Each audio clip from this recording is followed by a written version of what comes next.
The party made their way into an old tomb of Graylin after helping the people of Tyvas deal with the Elder Tempest. Inside this old temple of Graylin, they discovered agents of Bane who had been trapped within this temple for a very long time.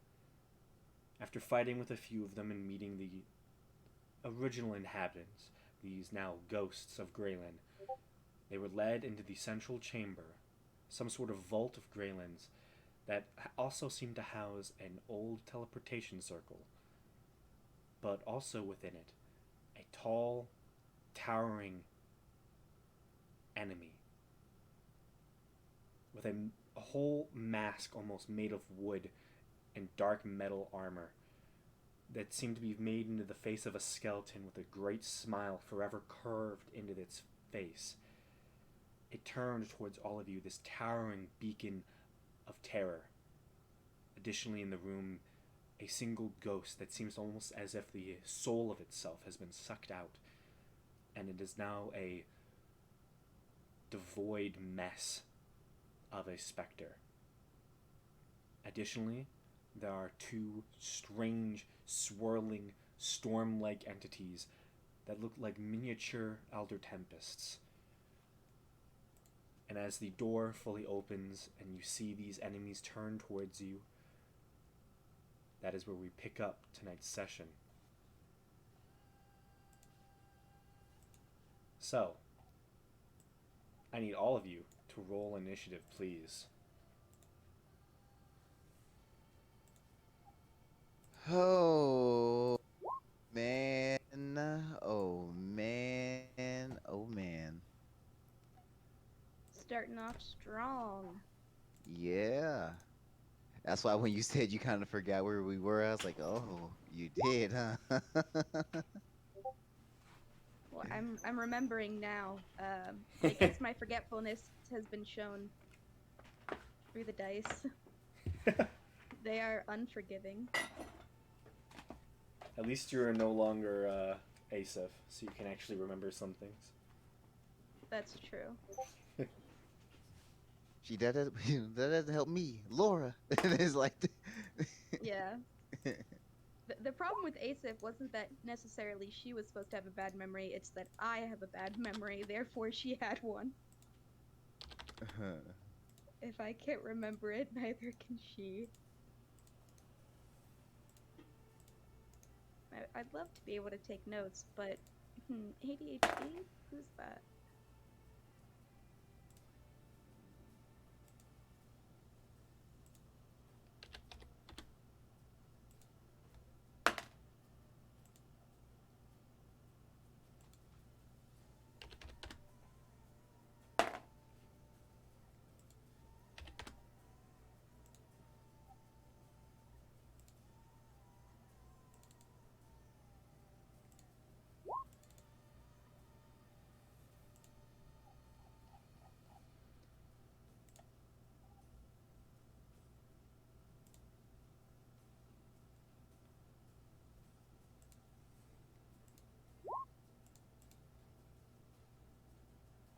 Why is that guy? Oh, did it twice. Okay.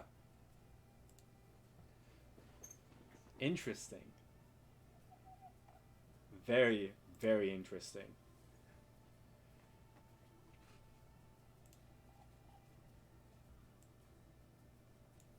So, I guess I am going to start this off as Seer.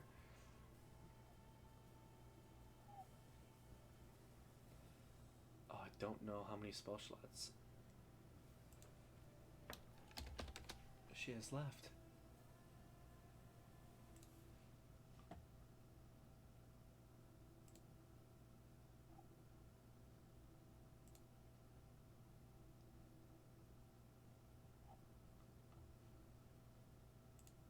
Spells.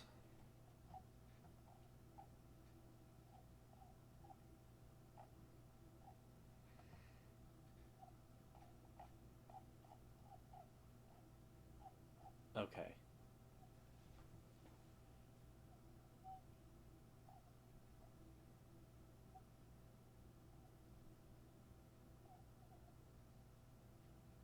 So, Seer is going to walk there, move there.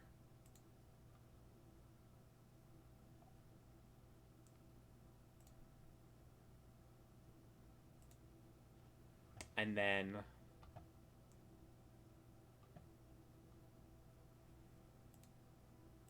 is going to just summon a face spirit.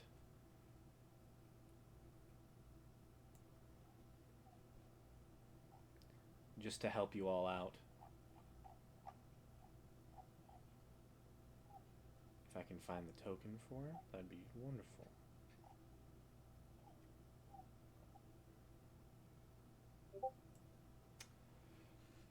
So probably there. And deceitful. It's going to use phase step, teleport there, cover this one in darkness.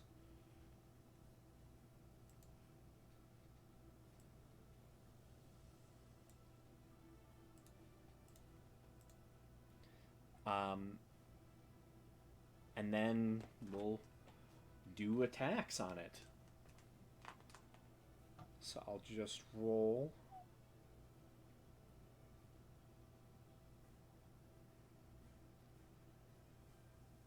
So 2 attack rolls. It's a natural 1. That one hits. With a 20 to hit. Oh, it's actually at advantage.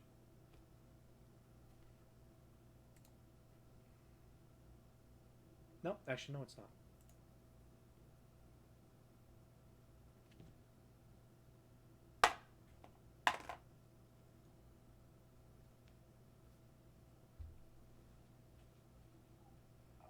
Okay.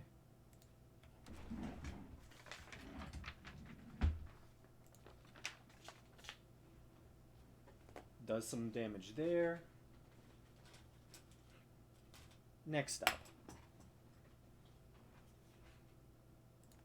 You see the tall, imposing figure with curved horns coming out the head, and there's the ever-present smile carved onto its skull.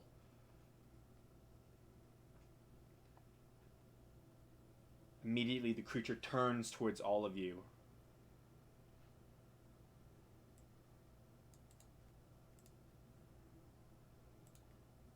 And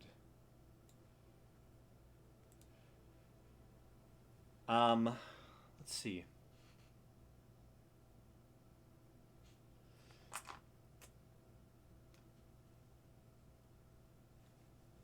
can really only see the first 2 people. Evens or odds? Faradir, Gamesh. Even. Evens? There you go. Evens. Faradir, I need you to make a wisdom saving throw. Oh no. Well, you get +3 because I'm nearby. That's good. Yeah.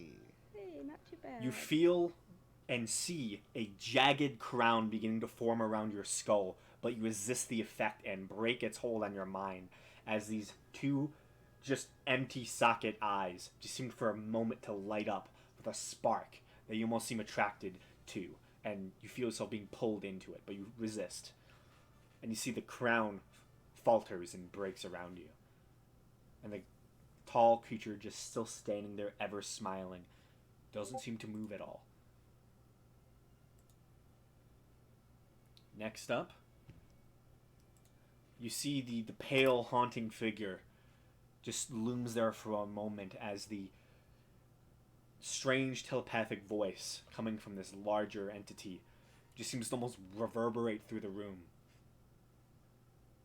You wanted a soul, now take it. The pale ghost immediately rushes forward and is going to attempt to strike into you, Gamesh.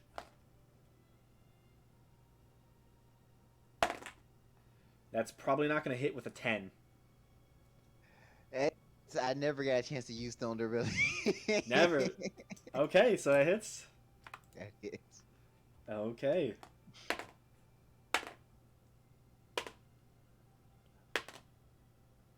Whew. Okay. Um, that's going to be 22 points of necrotic damage. You see this just empty specter races towards you with lightning speed as it almost flies across the room, and immediately you see its appendages just almost reach into you. I need you to make a con saving throw.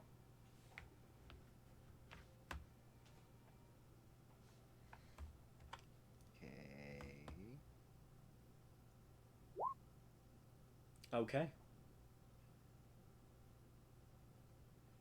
You feel as if some aspects of your life begin to drain from you, but you resist. Um, you resist it to an extent, and you're able to keep some of your life forms from being pulled from you. All right. So, this creature is going to materialize on the opposite side of this entity and is going to constrict them. So that's a 14. I believe that does not hit. Plus the levels, yeah, doesn't hit.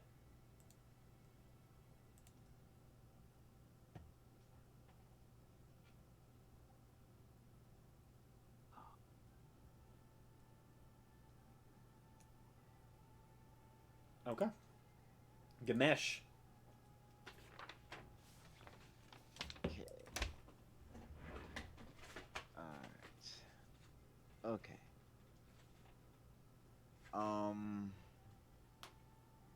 Oh. So, Gamesh. Oh no. As you start your turn, I need you to make a wisdom saving throw. Okay. Oh, this isn't good. Okay. I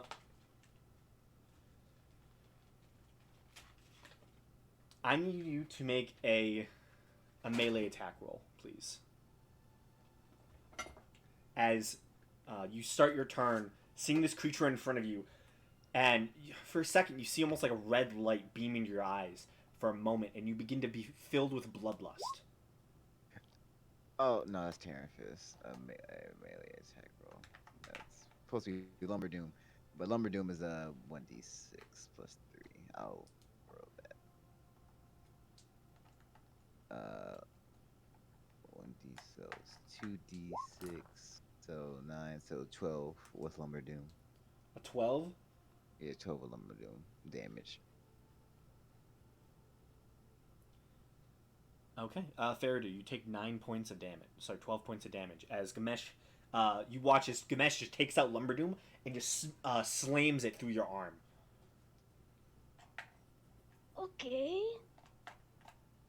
And then he seems to return to normal. Yeah, so Gamesh. Is that my turn? Nope, you still have your turn. Shit. Sorry.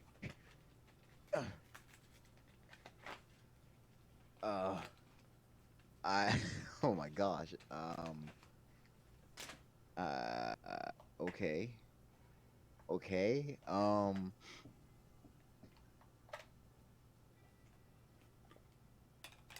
What the fuck do I do? Oh man. Okay. That is not what I was expecting to happen. Uh, going to cast. Let's see. Sorry, I just need to see how this spell works really fast.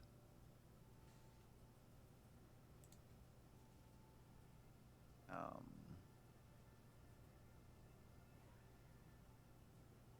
Save that.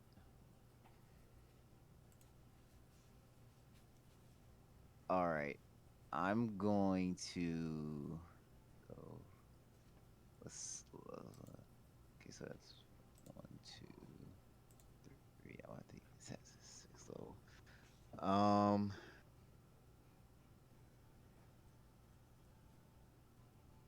We need to focus on him. I'm going to cast. How tall is the room?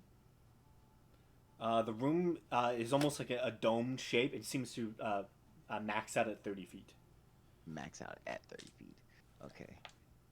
All right. Then know what? I'm going to cast Banishment at 6th level. And I'm going to quicken spell that. So Okay. since it's 6, I can target 3. I'm gonna target the 2 air elemental looking ones and then the specter. Okay. You see the large bony creature as you begin to cast that spell. He's going to counterspell it. Oh, you fucker! What level did you cast Banishment at? 6th level. 6th level? Okay. Seer has counterspell. I think she might be too far away. It's like Hold up. 60 feet. Well, here's the thing. So, counterspell is 60 feet. But also, Seer... I don't know if Seer fully has vision on this. That's fair. It's kind of... Because it's kind of tricky with the door being how it is and him kind of being in that corner. Oh, geez Louise. Okay. Oh, man. Let me read up on counterspell again.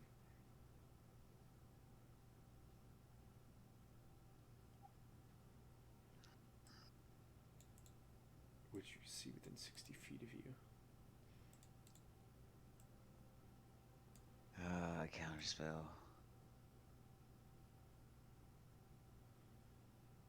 Yeah, it doesn't help that there's so many entities blocking. I'm going to say, just with that corner and so many entities, probably not. Yeah, so he rolled a 19. So as you cast your spell, you see it fizzles out in your hand as it is almost shattered in front of you, and the entity just still stands there, that curled smile across their bony face.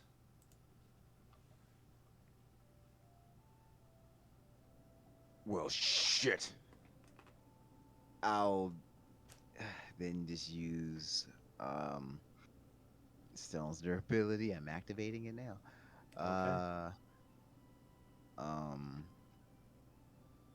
Damn. Okay. Fuck this guy. Fuck him in every which way possible.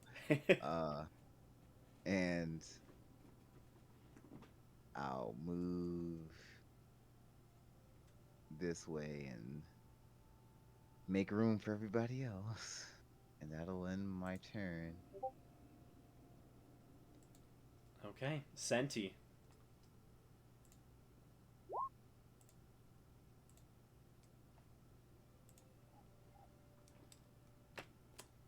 Okay, I think the most injured person is Gamesh.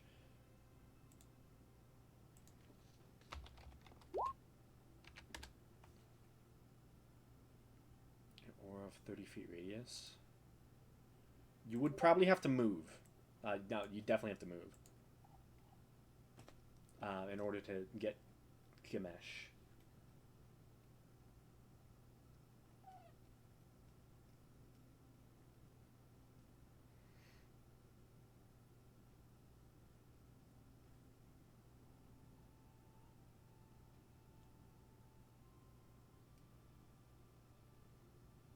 Yeah, so this is an open space. You can walk up here and kind of move up the hallway. It is kind of skewed weird, but you can still do it.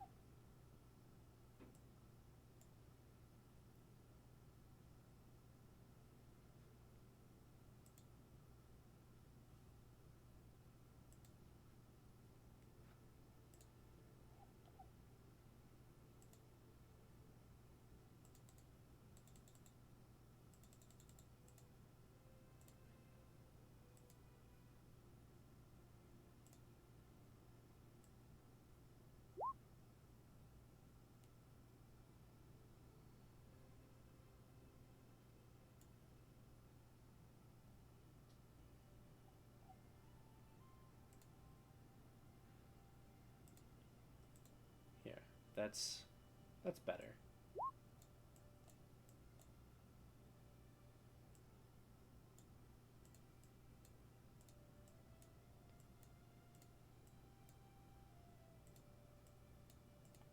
Oh, okay. 11. Oh, that's to me? Or.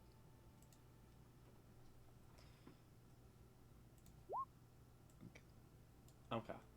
Thank you, Senti. Very nice. Anything else for you, Senti?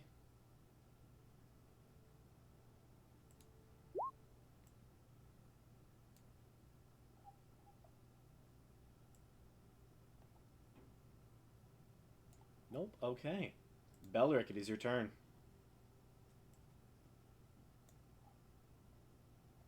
Yep, I'll move up and just slice into the Spectre. Okay.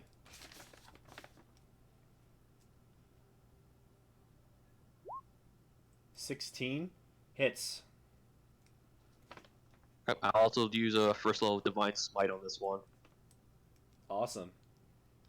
And does he count as undead? Yes, he does. Whew.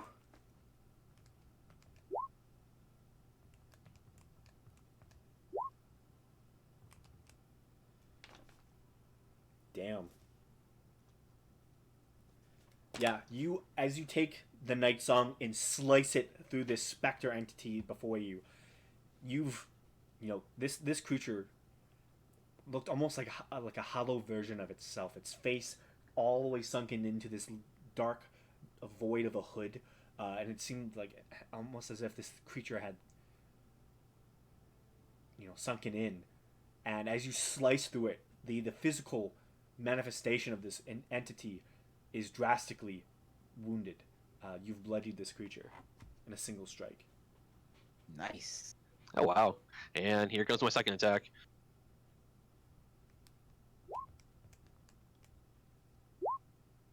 Yeah, that hits.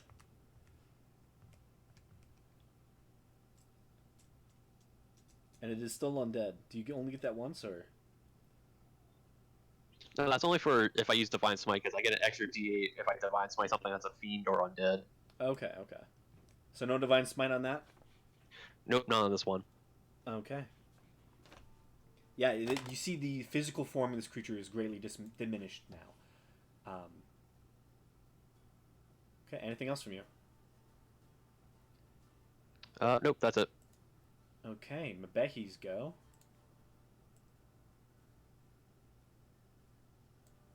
Get to there.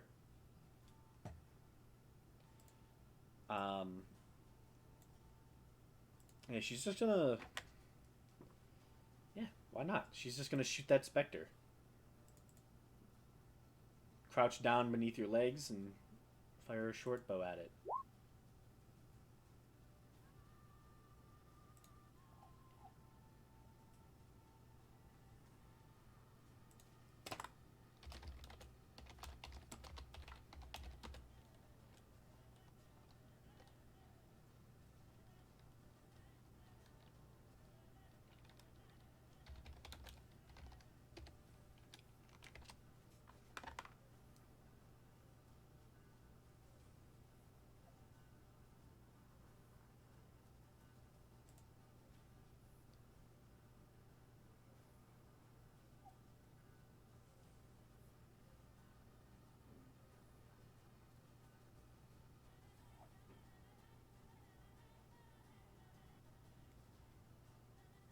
Okay.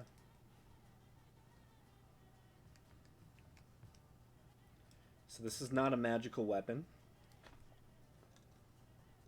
Doesn't do as much as Mabehi would want.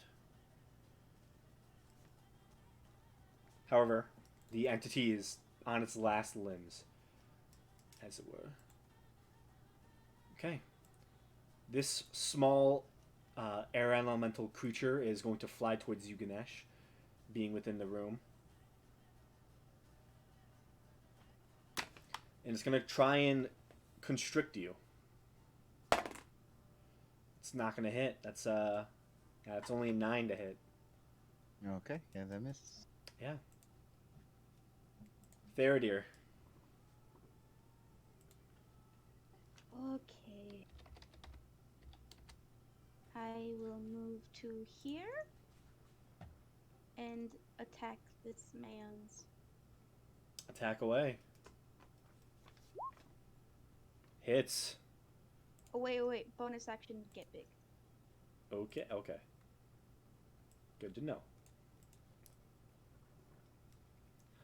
You get large and swole, and now match the size of the larger entity.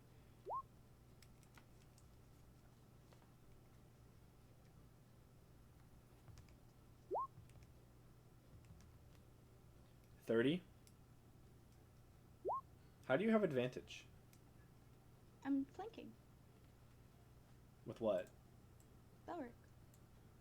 Oh! No, I was attacking Oh, this. okay. I thought you were talking the air elemental. I'm mistaken. No, whatever this thing So is. your first strike slices through the creature and it dissipates, and you almost hear like a sigh of relief from that. Oh, Sorry about okay.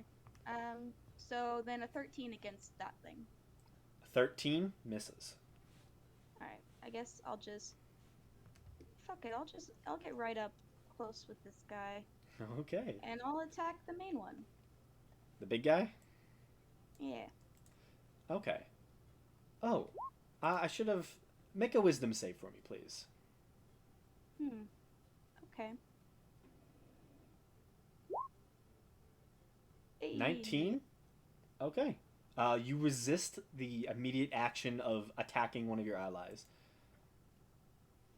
That's good. Yeah. So 24 to hit. Hits.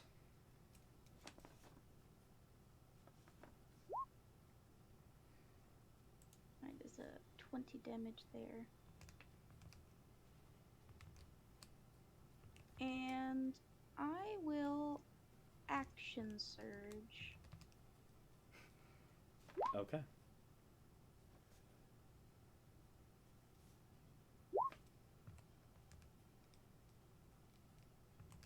Okay. Hits. And final one.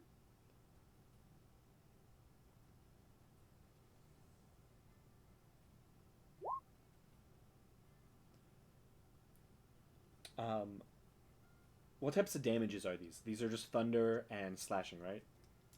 Yeah. Okay.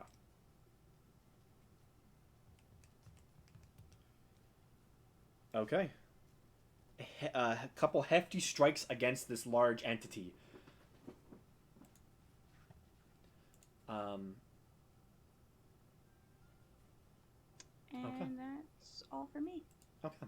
So as you know, you move up, you slice into that ghostly entity, dissipating it from the field. You turn around as you begin making your way towards the larger entity, and as you do so, as you hear this almost sigh relief in the background, you see um, this creature almost seems to have a small buffer form in front of it, as if the death of that entity benefited it in some small way.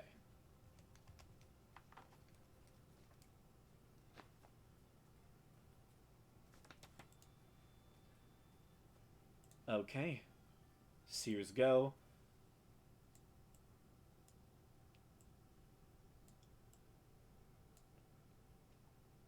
Sears actually going to go in the room, so she can now have eyesight on the big bad in case he casts something.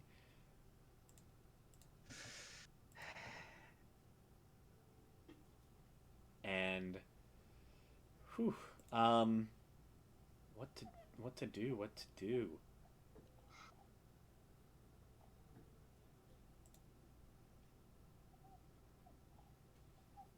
Um, hmm.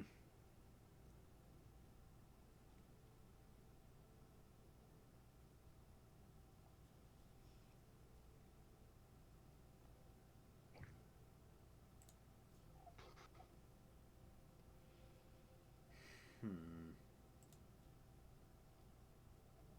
Which ones do I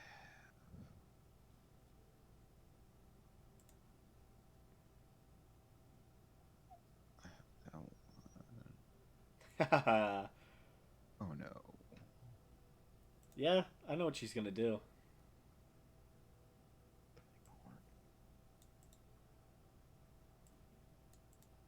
Yeah. Yeah, this is what she's gonna do.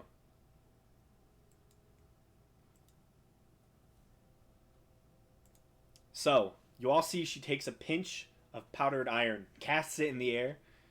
As Faraday, you feel your size begins to grow even more.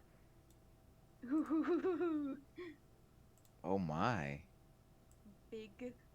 Yeah, that's definitely what she would have done, I think. I think this is appropriate. Yeah. And now you tower over the smiling knight, and Seer is He's then casually 25 feet tall. yeah, Seer is then going to uh I don't know. Probably I'll just move her there just to get her out of the way and kind of have a corridor in case anyone else wants to move. Her Fae is then going to teleport, shift the darkness back onto this guy, even though it doesn't do anything, and attack twice. That let me just bring up this spell once more.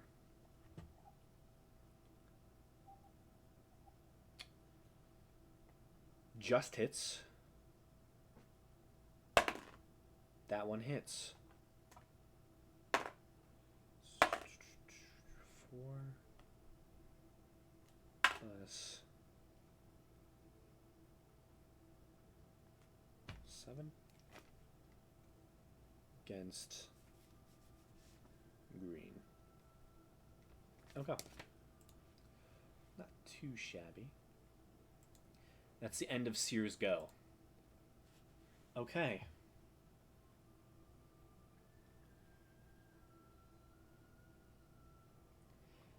You see the large smiling entity just looks around at all of you. The eyes just having no emotion, the smile just being rigid at all times. The eyes flash a slight red. I need everyone to make a wisdom saving throw. Please don't let Faraday attack me. Please don't. I don't need that in my life. Well,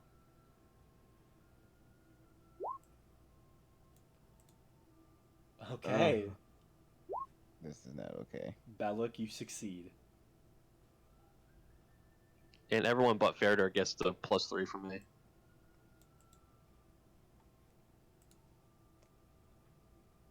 And Senti. Senti, I need you. Yeah, you still need to make it. You don't even have to see him.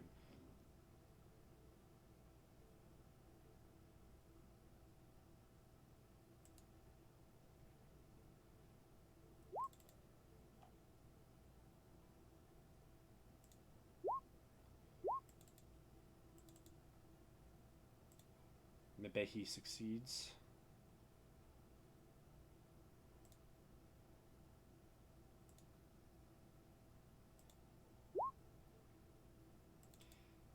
Seer does not. Senti, you just pass. So, immediately,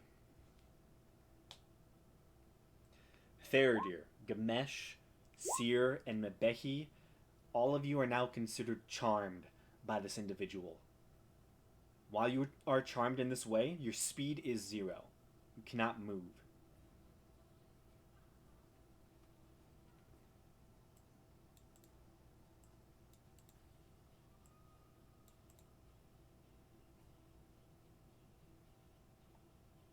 So, none of you can attack the individual who charmed you.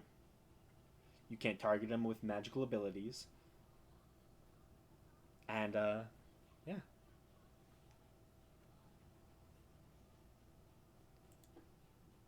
So that's his turn. The ghosts are dead. This individual is actually just going to stay in the darkness and is going to strike back and try and constrict once again, but fails. Gamesh, you cannot move, and you're currently charmed. Can I attack um the little this little flying thing? Technically, you can. I can. Yeah. Okay. Then, as a bonus action, I'm going to convert one first level spell slot to yeah. Do I want to do that? Yeah, I'll convert a first level. No, I'm not going to do that actually. I'm just going to use Stone Aegis and I'll use it on Fairdeer. Thank you. So all bludgeoning, piercing, and slashing, you -5. Nice. Um, and then as my main action, I will use Terran Fist on Sneaky. Ah, I got another natural 20. Look at Dang. that. For 40 points of damage. So it's on orange, right? Yeah, on orange, yeah. On orange. Okay, yeah, that definitely hits.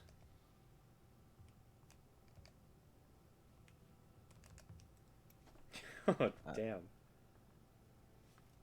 And the crazy part is, technically, I think I had advantage, but I didn't eat it. Yeah, no, you did not at all. You want to see if you would have gotten another natural 20? Nah, because if I get it, I'm be mad. I'm gonna save it. Okay. Sounds good. But that's all. I can't move, so that's bonus action to action.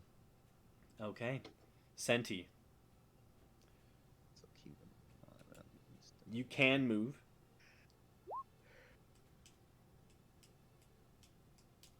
To fully see the big bad, he's currently behind Faradir.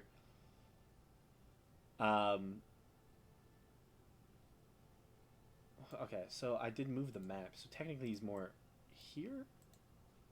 So I would say to be able to see him,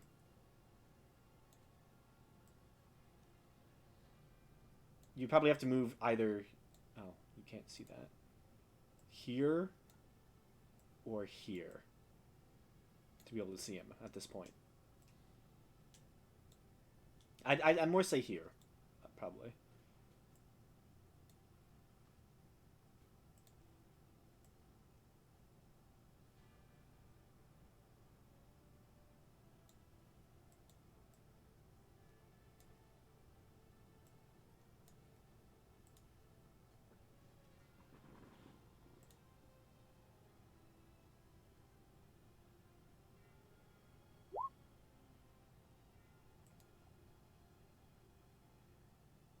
Okay. Bonus to heal Gamash.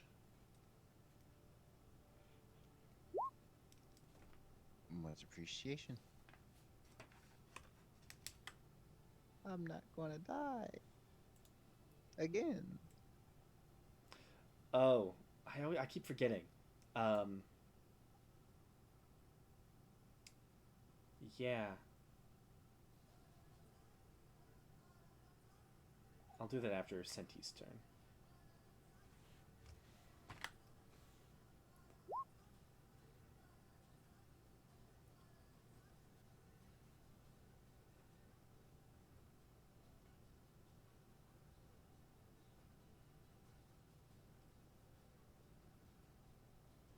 Which do you want to do?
Okay.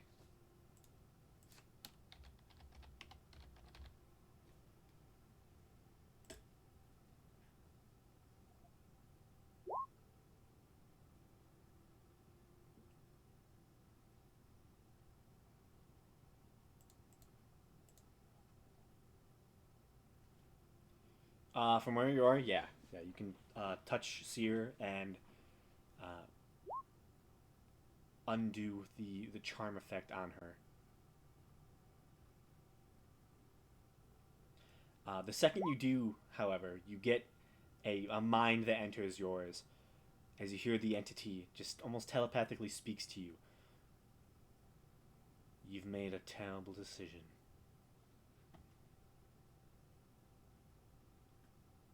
And that'll be it.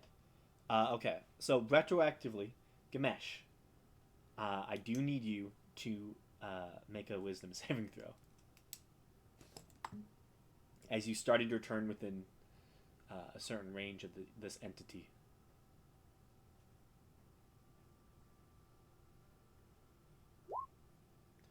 Okay, you resist the effect. Now Seer has to do the same.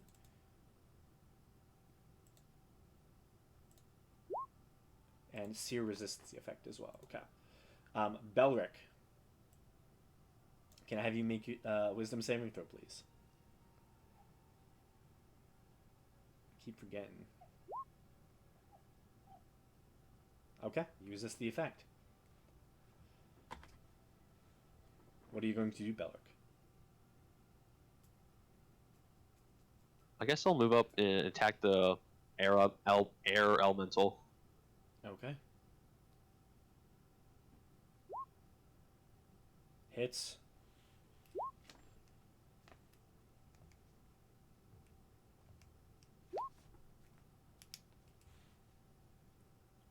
Misses. This small air entity just moves with incredible speed out of the way of that strike. Anything else? That's it. Okay. Mibehi now.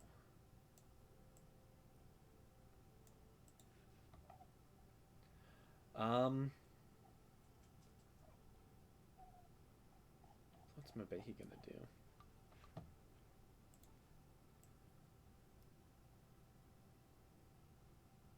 That one's in darkness. Can't see it. Has advantage with an ally next to it. So normal roll, which would mean still get sneak attack, I believe.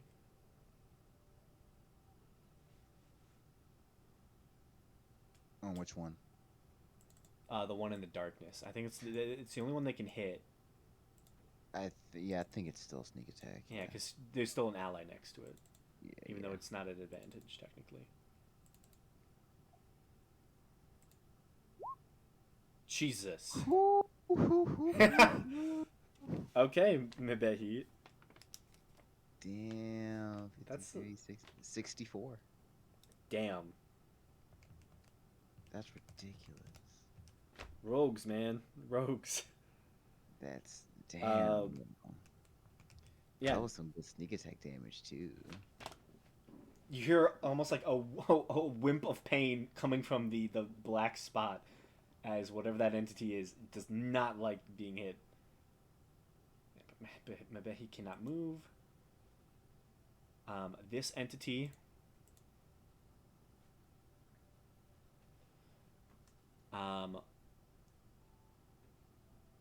it's gonna self-destruct. You see immediately in front of you this small little, almost like miniature tornado. This small vortex with lightning eyes and lightning wings as it almost stretches down the body. The lightning begins to coalesce and shake around the entity as it almost like curls along it. And as it does so, the lightning gets to a critical point and almost explodes outward. I need Faradir, Belloc, and Gamesh. Dex saves. So many saving throws. Lots of them, yes. Actually,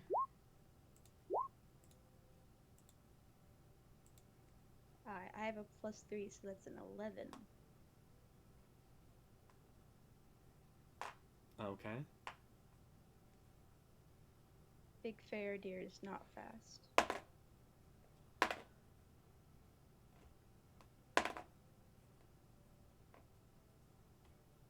You all take 8 points of lightning damage as it self-destructs.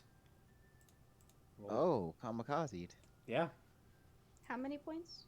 Only 8 points of lightning damage. Not much. It rolled kind of bad.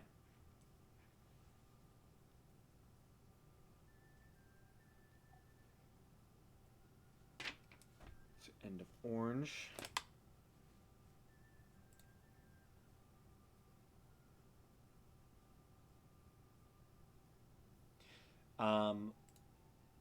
Faradir and Gamesh, you can both remake your wisdom saving throws. As you've taken damage.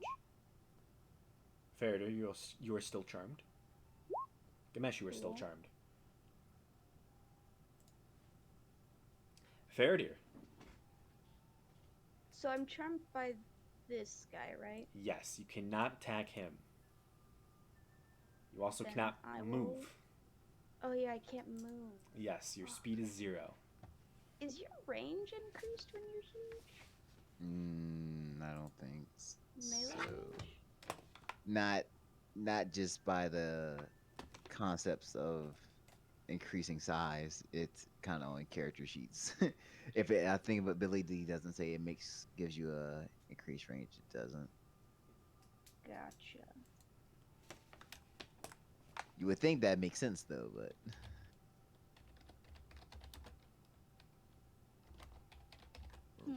Well, I can't really do much from where I am. you could attack the one in the shadows. I can't With reach the- it. Oh yeah. That's why I was asking about the reach, because I can't move. Right. Oh, actually, I mean, I guess. can you make a wisdom save? Yeah, you about to do No, something, aren't Graham, I'm getting real sick of this. you? I am not good at Oh, wisdom saves. look at alright? that, you failed. So, Alright, don't get so snarky with me, mister. I will cry. Oh no. okay, so, since you failed, you must immediately make an attack roll against one melee attack against a random creature within reach. No creatures are within reach. It must make an ranged attack against a random creature within range, throwing its weapon if necessary. So, Wait, that Evens- includes this guy, right? he is no, What? It says random creature within range. not him though. Hmm.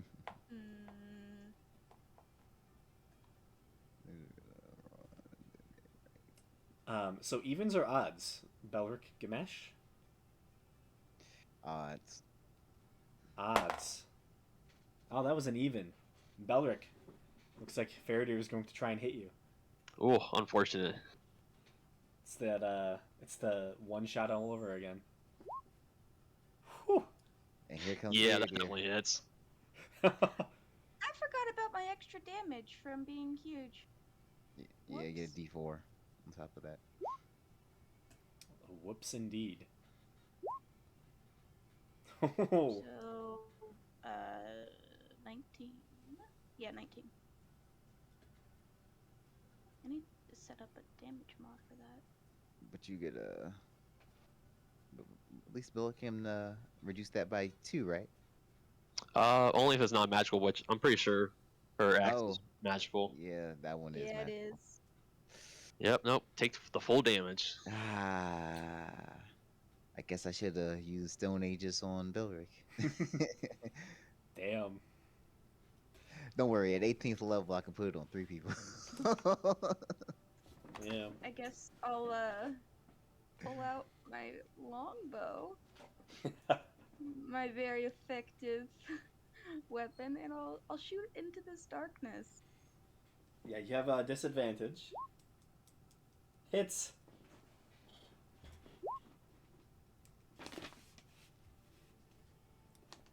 Okay. Hits. And that's what I've got. Yeah, you fire a single arrow from your longbow into the darkness. You take a second one after you hear a connection. And as you fire the second one, you hear a soft explosion within the circle as you believe you killed it. Nice. Uh, Longbow coming in clutch. Oh, yeah. Okay. Seer's turn.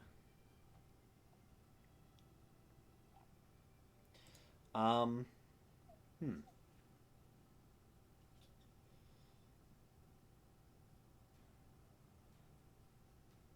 Interesting.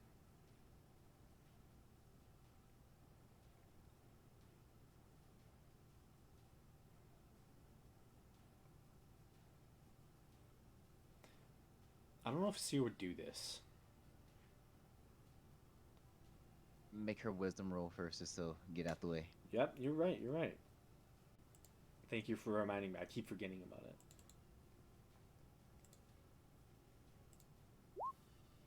Passes. Um, group consensus. Do you think Seer would cast Magic Missile and have each person get hit with a single dart so they could make the save again? She's smart enough. She's smart enough for that. Yeah, because she saw, you know, the that Gamesh inferior kind of almost fought back against the mental control. I would say roll a dice. Even she does, odd she doesn't. That way, so I can't. I don't make the wrong choice. Okay.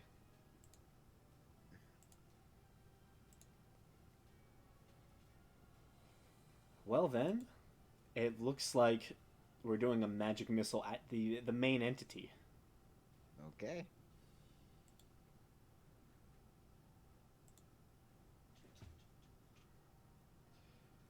At what level though?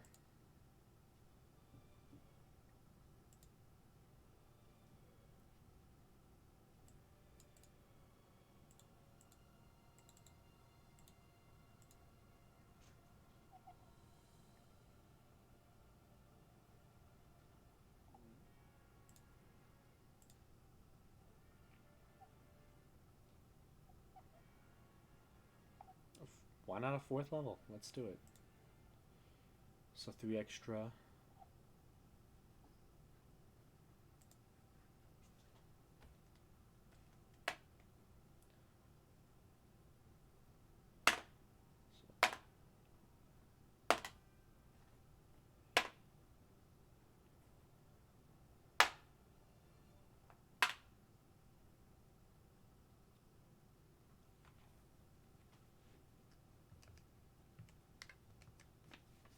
Okay, that's 25 points of damage to the main guy. Not too shabby.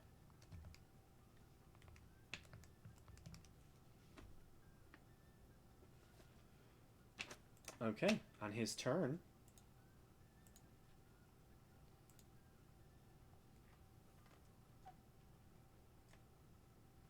Hmm.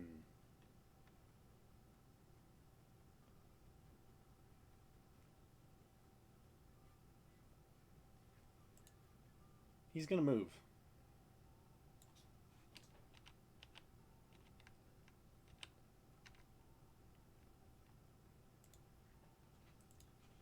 And he's going to strike with his spear into this small little summon.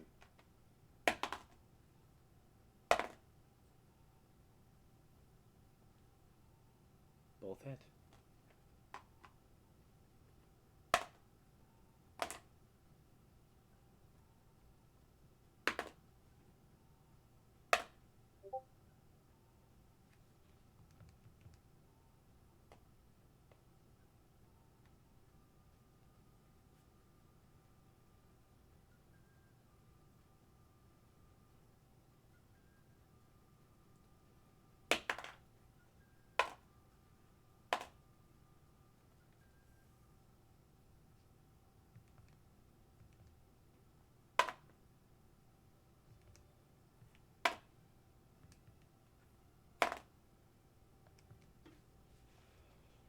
Oh shit.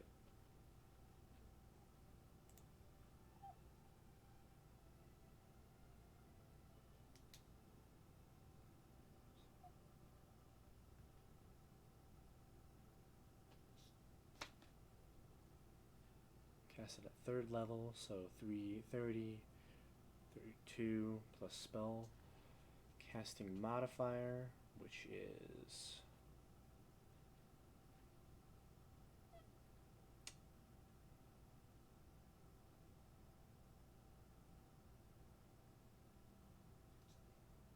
okay. Yeah, you see this large entity just almost strolls over towards the Fey being. You see two hands of the spear, jams it through the chest, and then pulls it up into the ceiling and smashes it against it, and it just dissipates out of the space. God damn. Flips the spear around a little bit and just continues to walk. And that's as far as he goes, as he kind of has to go around Faradir.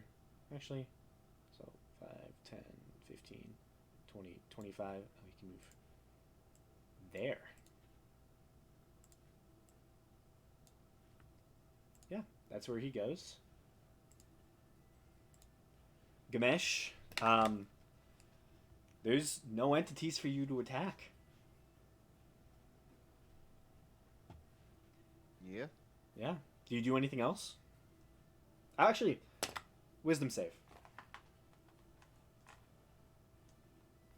As technically there are entities you can attack.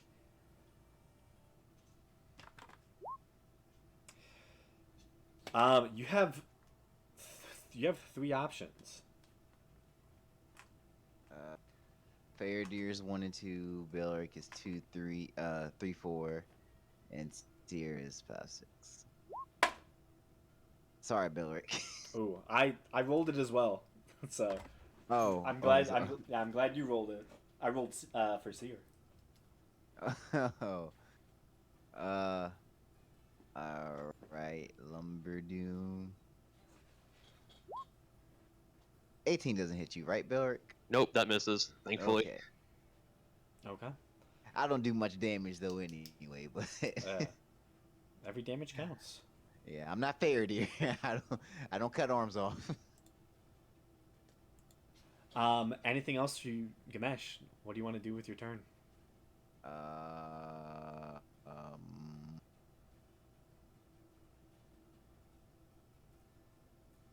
So I cannot target this entity with magic. No, you cannot. With harmful abilities or magical effects. Harmful. Harmful. Yeah.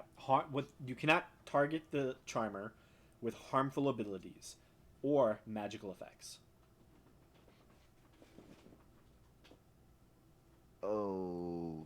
Okay. Is that all it is to the charm, right? There's no other interpretations on how I'm being charmed, right? Is it like a friend? Is it or just someone I'm not harming? This is just someone you're not harming. Okay. Then can I maybe I shouldn't do this. uh, I will cast. Let me see. With my vision. Uh, dang, I don't think I would. Ah. Okay, I'm gonna cast Wall of Stone. Okay. It's not targeting him. He's not going to be harmed. No. Gonna Uh, leave Senti and Mebehi behind. yeah, Depending on where you cast it. yeah. I mean, the point that I assume I could see is really about right. You're probably gonna like the limit is probably just in front of Mebehi. Yeah. Uh, and I feel like, well, I know about how wide the hallway is, so would I be able to make it at a diagonal, knowing where? Because let me snap to this corner. If I made it right there and then put it right here, or would you say I needed to go this way? Base. Hey everybody, DM Gallivan here. Want to talk to you a little. I'll take your judgment call on this one because Interesting. I just need to see the point where it starts technically. Springs into existence. Yeah, yeah. I'd say you can do it. I can do it. Okay, then uh, is the hallway how tall is the hallway? Uh, About the hallways. 15. Yeah, probably around 15. Okay, then I am going to make it with. I'm going to layer up. Let me draw my line. Oh, why didn't? What the hell? There it is. Okay. Um, and it's going to be the 20-foot walls, just so basically it's going to touch the ceiling. And since it's those ones, it's half as thick. And for every inch of thickness, oh man, let me see. So it's 3 inches thick at this point. For 10 panels, that's 30 inches. Uh, so it has 600 total. So each wall will have 30 hit points, essentially. Damn. Yeah, so and there's 10 of them. So Okay. and that's my action and my bonus action. I am now going to convert a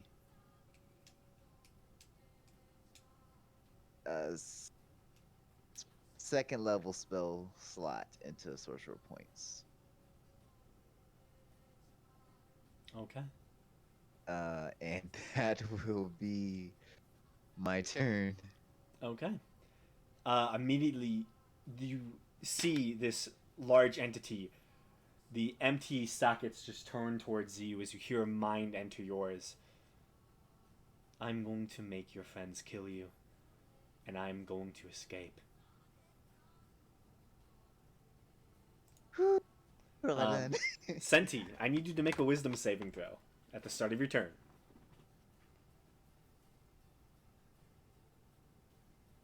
You have a +3 from Belrick's aura. Yes.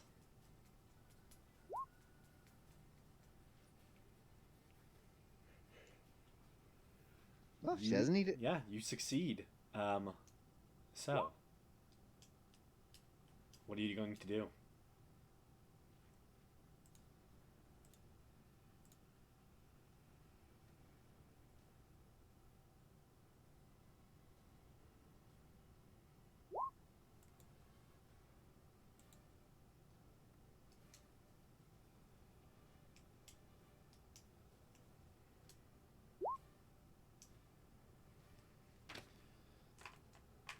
Okay. I think most injured. Probably still be me. No. Uh, it's me or Belrick. I don't know which one. I think it's still you. Still me. Okay.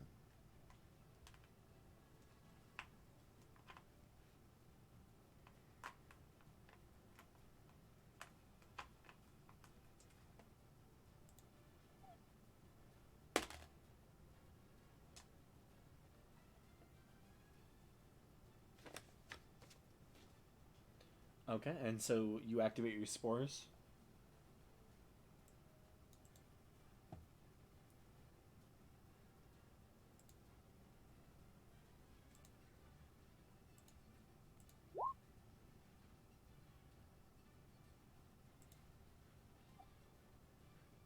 Okay.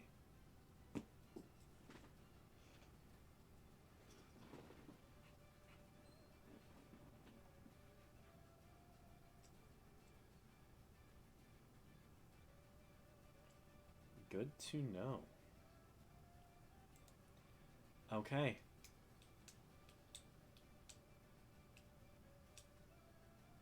Belric. Do I have to make a wisdom save? Yes, you do. You are all now within 30 feet of the entity. Belric. You have 3 other people next to you. Roll a d6 and choose your numbers wisely. I guess 1 to 2 for Farader, 3 for Gamesh, then 5, 6 Seer.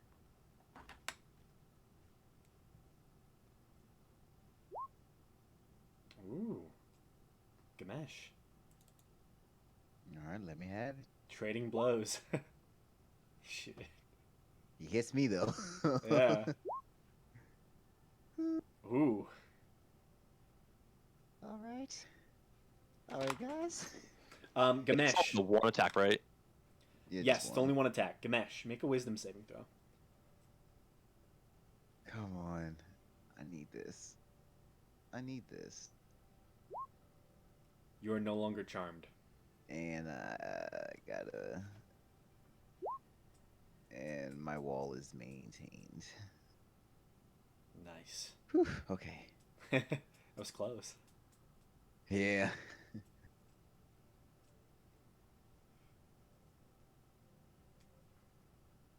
Okay, Belric.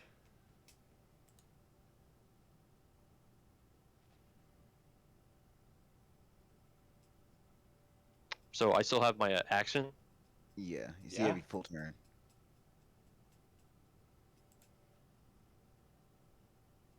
And then I'll cast Bless on myself, Faradir, and Gamesh.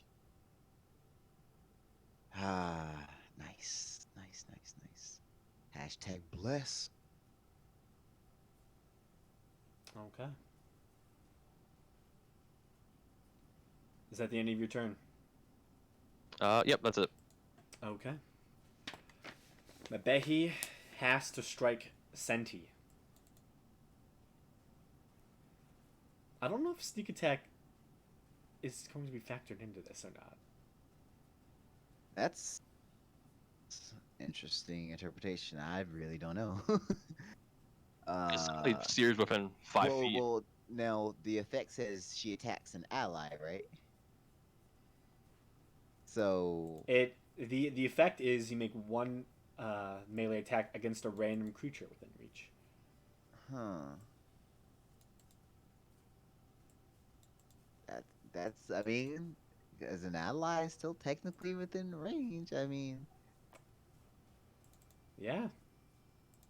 so even if so, she would get advantage inherently from being a kobold. I think sneak attack is optional though, right? Like you don't have to use it.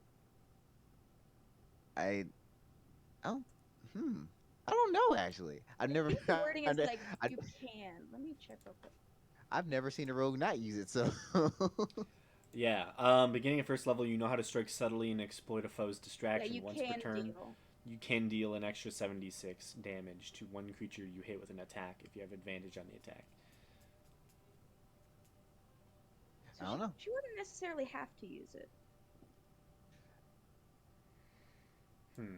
Is this your monster's abilities, Graham? You Yeah, I'm gonna say she's probably gonna use it just because the name of the ability is Aura of Bloodlust.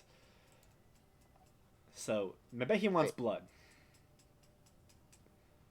or tree sap. Yes. So there's a 17 hit.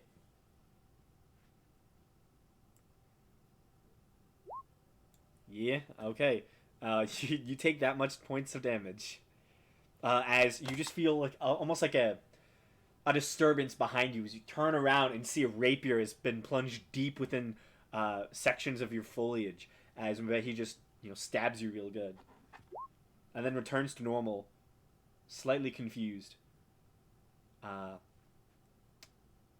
Can't really do much since she is still charmed at the moment. So that's that. Faradir. Wisdom save. Yes, 24 plus 7. You have a +3 and a D4, Faradir. Yes. Ooh.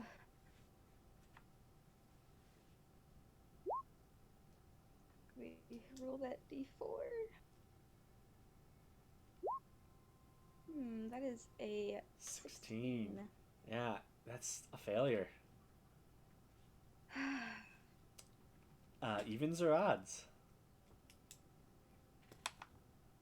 Gamesh, Belric, Stick with odds. sticking with odds, huh? Well, looks like you're getting hit again. That's fine. That's fine. What are That's the fine. parameters for a ranged attack? It is a melee attack I'm not in range. of Gamesh. I can't do melee. No. Oh, then you We throw your didn't weapon. cover this. Yeah, then you're going to throw your weapon. Well, I have my longbow out. Wouldn't I shoot that? No, you would throw it. Weird. It specifically, it makes a ranged attack against a random creature within range, throwing its weapon if necessary. It has to be a melee attack, specifically. I mean, you can. I'm gonna say you can pull your swords out. It's not a difficult thing to do. Oh man, that's funny. It specifies. I'm just imagining Faradir old B just throws it right in his face. Here. I'm Yeah. a fucking nose. I mean, technically, at that point, it's an improvised weapon. Whew. Oh, I don't even want to see the damage. What talking about doesn't hit?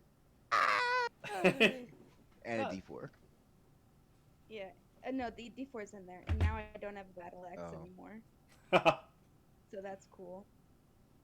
I guess I fucking eat my longbow or something, Okay, and so that's what I can do. That's my turn.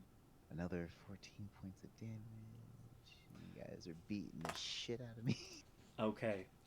Seer. Oh no.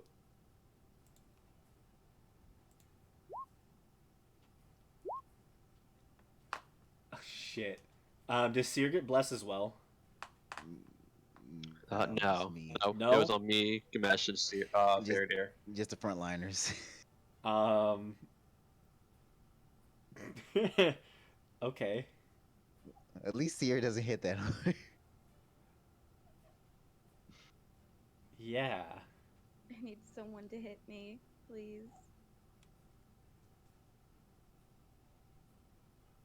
We have to do something about this. This guy is destroying us. I need to make my saving throw again. I don't. Seer doesn't have any weapons. Do I you, thought she had, do you like, a only get to dagger. make another save if you get damaged? Yeah. Belric, Gamesh, Damn. Senti. Senti. So, Way worse than other charms. yeah, that's gonna miss. So, Senti, you look at Seer as Seer just turns around and goes to clock you after Mabehi just stabs you, but Seer's not, you know. Just no. Yeah, she's That's it. just no. She can't do it. Just no. Yeah, it's like the softest fist ever. Just like, there's no damage whatsoever. Like you kind of flinch, like, oh, I thought you were going to hit me. I did. Yeah, but Seer is going to cast. Let's go with the tried and true. Let's go with the 4th level magic missile. One bolt is going to head for Faradir, one bolt for Mabehi. So, Faradir, you take 4 points of force damage. Mabehi takes 3 points of force damage. I need And both then of I you make a to wisdom make... save? Yes. Wisdom saving throw. Cool.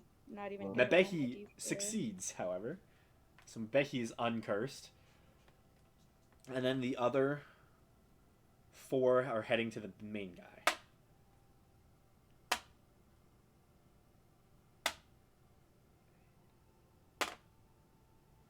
9 plus 4. So a 13 to him.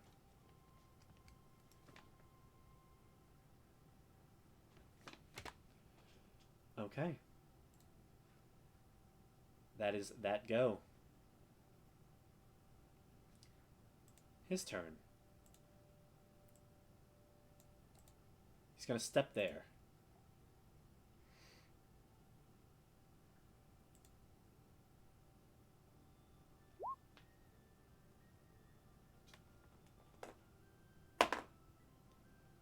Con save 15.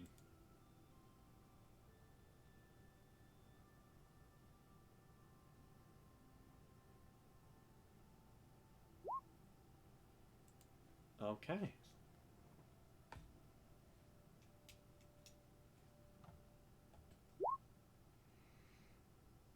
What type of damage is this? Necro?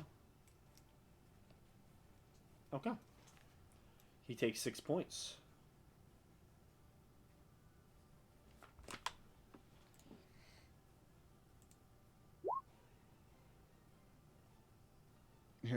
Right. I thought it wasn't going to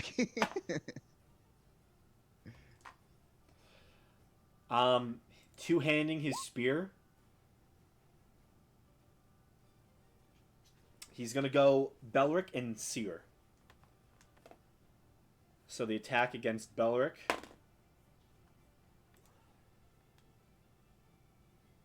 It's going to be 19 to hit. Don't think That misses. And for Seer, that is going to be a 19 to hit. That hits. Yeah. We know that hits. Okay, so this is two-handed. Whew.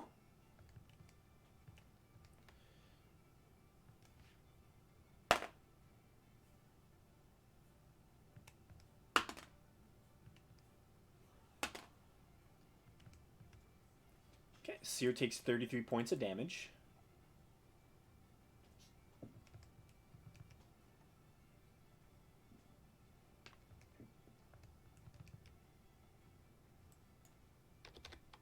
Oh, goodness.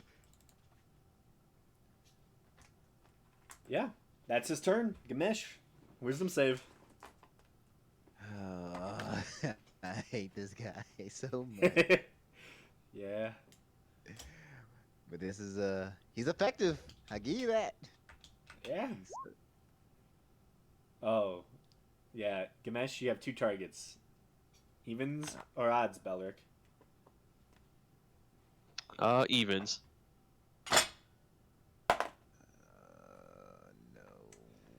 No. Gamesh, make the attack roll.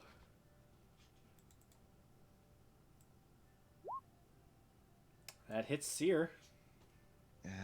Face slashing. Yep, Seer's bloodied. Shit. All right, I'm going to go this way. So then, boom, and boom. To circle around. As I pass Faraday, I'm gonna use my action to make an attack with Lumberdoom onto her. Okay.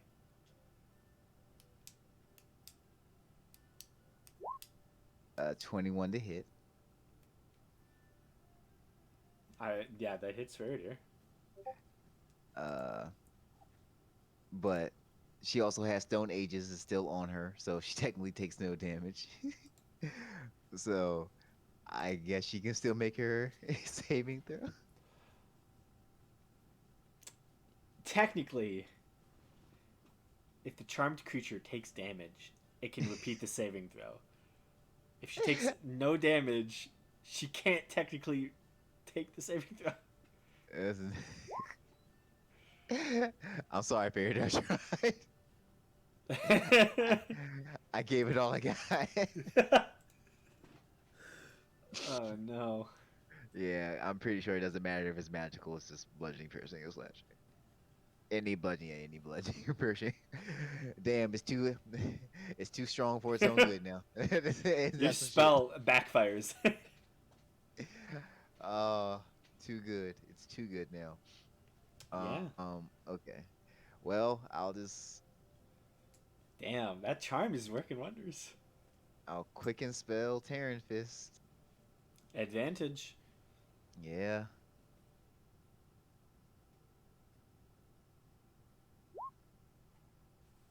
22 Hits for just 6. Low rolls, low rolls. for 6. Oh man, this is not our best combat, to say the least. Senti, make a wisdom save.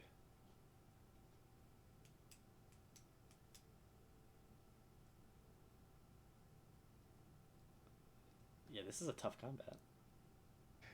Yeah, yeah, yeah. Senti, you have to make a melee attack. Or you can use luck. Yeah, you don't have to make a melee attack against one of your allies.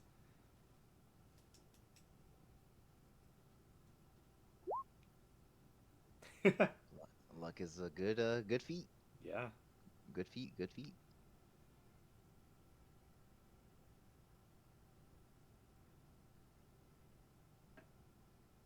You know, I just thought about. Seer needs to make a concentration check. Yeah.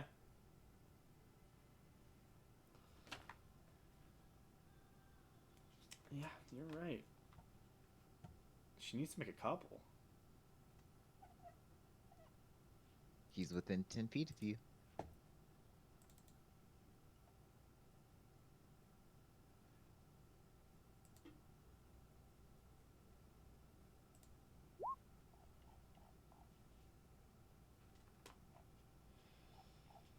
So it's half the damage you took, 33. Okay.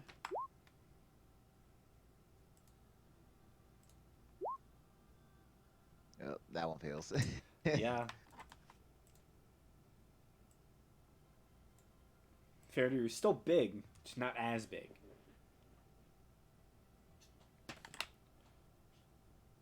It would have been my attack that knocked it out. Okay, you heal Seer, and yeah, they are still within range. Attack. Hits. 6 damage, okay. They are bloodied. You see their physical armor that seems to protect them. It's chipped and damaged, and you begin to see strange, almost like black blood beginning to ooze out some places.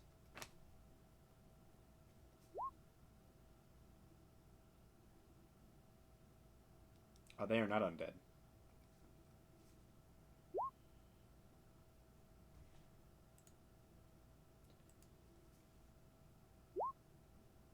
I'm guessing a fiend.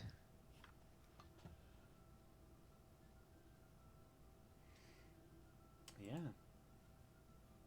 Belric. Wisdom save. Yeah, let's have that save, man.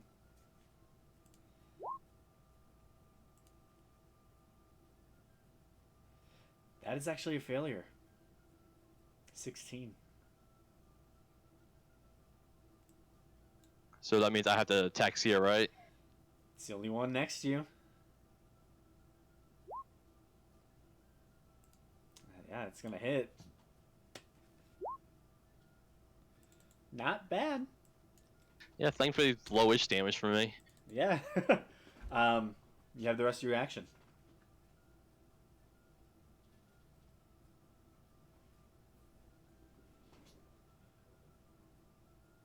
And I'm still like charmed, right, from him. You were never charmed. Yeah, you were never charmed. You can still hit him. Yeah, you Okay, passed I yours. was. Huh. Yeah, you passed yours. Well, in that case, I'll attack him twice then. Have you been going through all these rounds thinking you were charmed? Maybe No. last round, not all of them, I don't think. Yeah, you've Oh. attacked him before. Oh. Maybe I was just confused in the wisdom states, probably. Yeah, Yeah, there's a lot of yeah. wisdom saves. Yeah, a lot of wisdoms. Yeah, that is very true. They happen left, right, and center. That hits. And I'll use a level 4 Divine Smite on this one. Damn right you will. Okay. He is a fiend.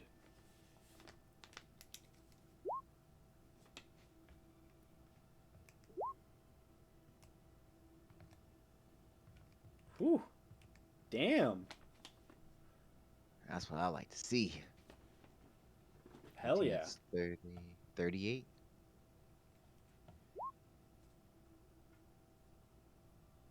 You have advantage, by the way. Yeah. I'm flanking. Oh, even better.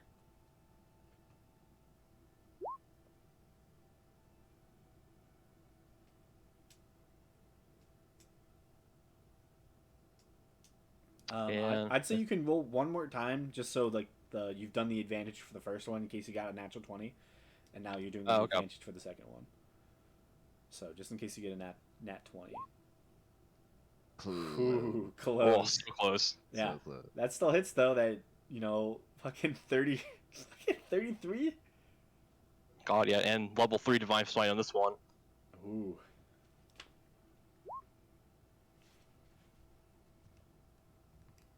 So that's 15, Whew, Ooh. 20, 32, 40. Damn.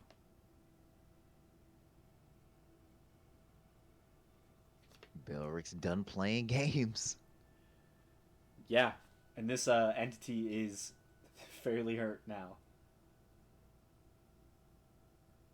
Anything else, Belric? Nope, that's it for me. Okay. Mabehi must make that glorious little wisdom save. Passes. Ooh. Fuck him up, baby. Advantage short bow strikes. Hits. Whew, okay. Okay.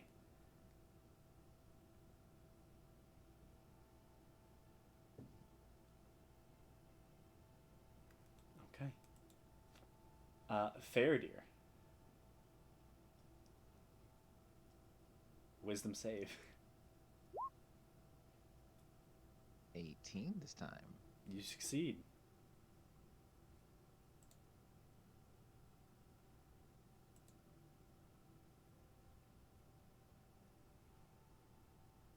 Not much else for her to do, though. Yeah. Okay. Seer is literally going to hit you, Faradir, with another one of those lovely magic missiles. So make a wisdom save. As you take 3 points of damage. Damn, yo. You don't have any more Indomitables, do you?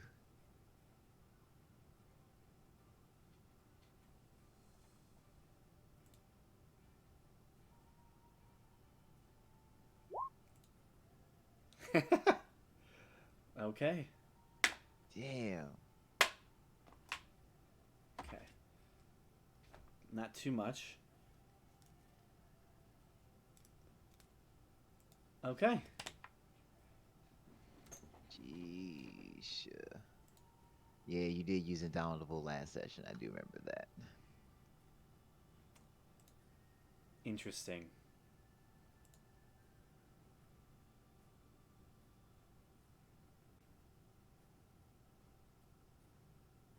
One strike against Gamesh, once against Belric.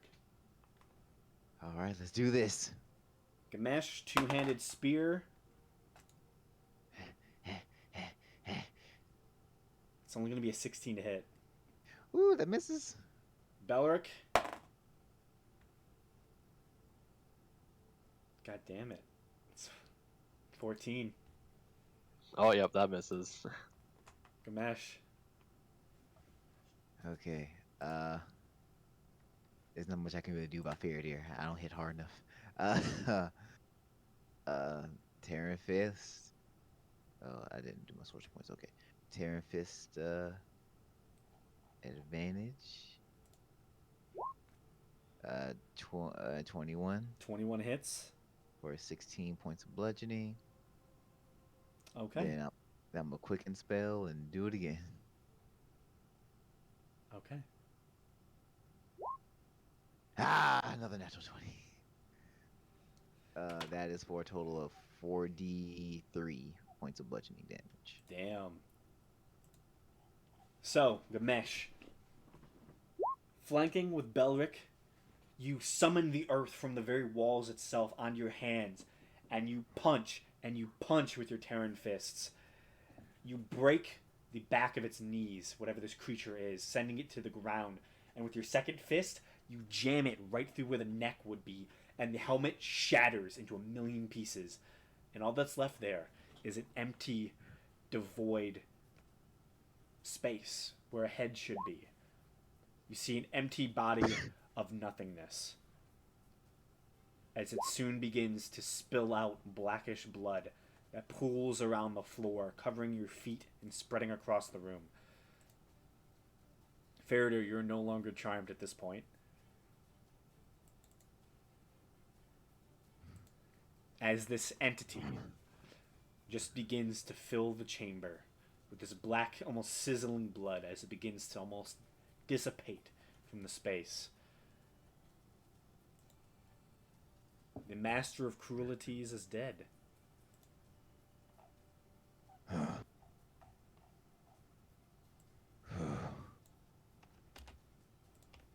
And I never even got to use dominate person. Didn't really need to.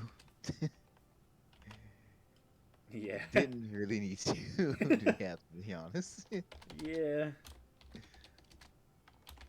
I mean, that'd have been lethal, though. That'd have been lethal. Yeah.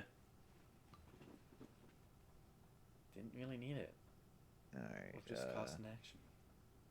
I'll drop the stone wall before it becomes permanent. Yeah. Sounds good. Before we get trapped in here with this thing. Yeah. Oh, and just so you know, the charm lasts an hour. Damn. So if we didn't beat him, we would have been stuck in here for an hour. Yo. Yeah. Your little move to block the hallway.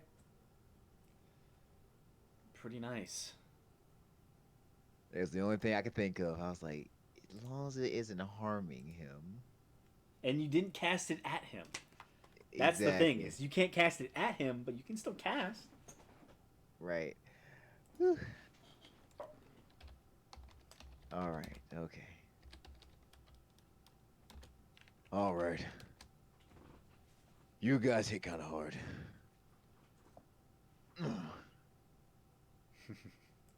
Yeah, sorry about that. Alright. Well.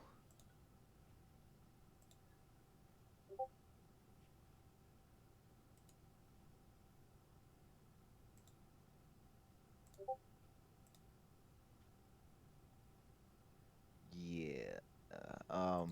So I guess what's in this room besides the what's on these tables?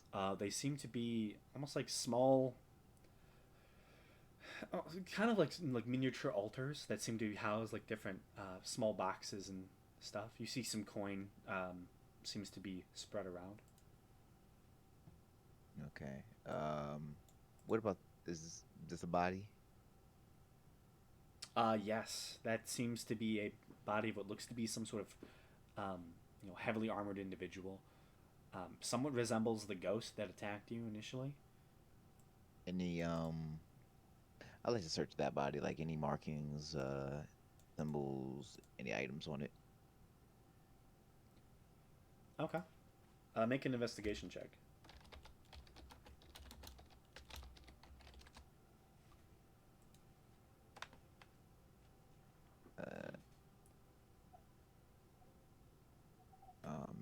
Investigation. Nice. 17. First off, you find what appears to be 25 platinum pieces on the body. Ooh. Additionally, this individual seemed to have been, fairly well armed. They have what seems to be a beautiful silver longsword. You see they have a shield that the edges have been silvered as well, as if used for bashing. Um, Okay. Motherfucker. I wish I was here. I was gonna give help. oh, It's okay. I ran back to my computer as fast as I could. additionally, let me get this up.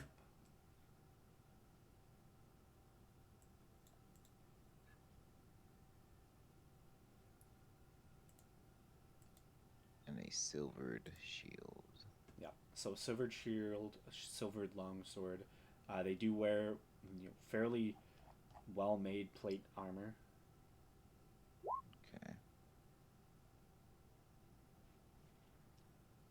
And yeah, that seems to be all they have on their body. Actually, they also have a single potion of what looks to be greater healing. Definitely pocketing that one.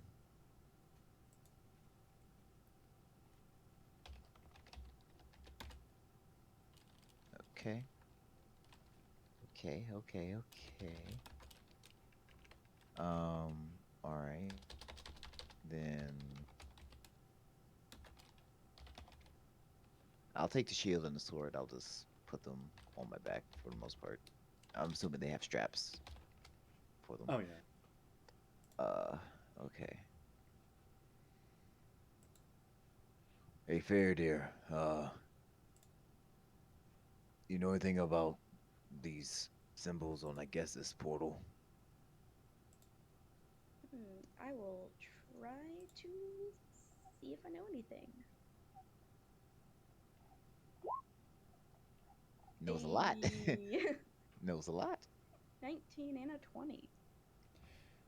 You've seen this before. This is a circle of teleportation. Oh, Is, all right. it is what Seer does when she takes us places.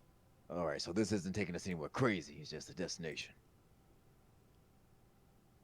All right. Could be a crazy destination. Fair.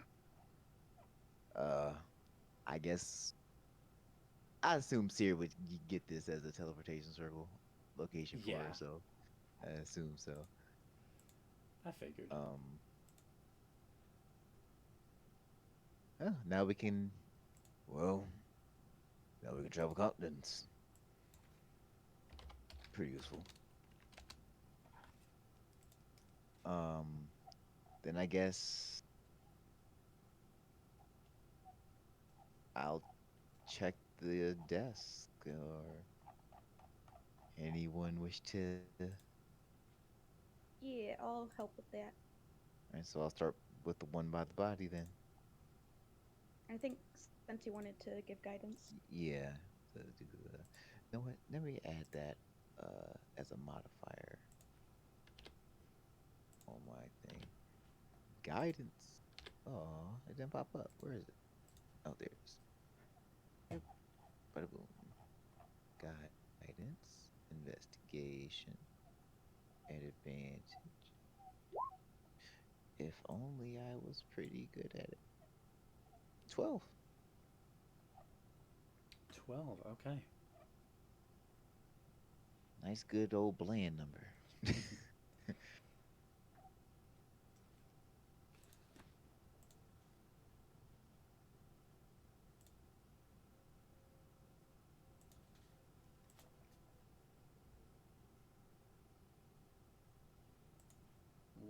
One second.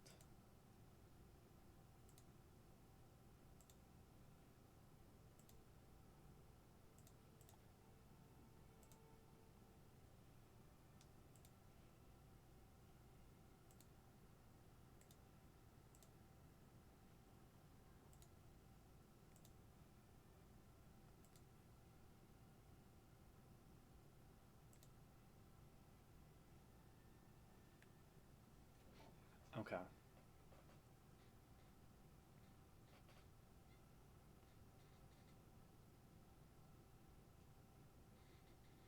So, Gamesh, Are you the only one searching these?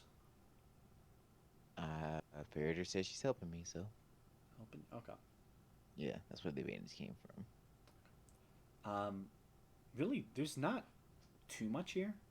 You find what appears to be around spread around 2,000 gold pieces. Ooh. You find a fairly nice embroidered woolen tapestry. Okay.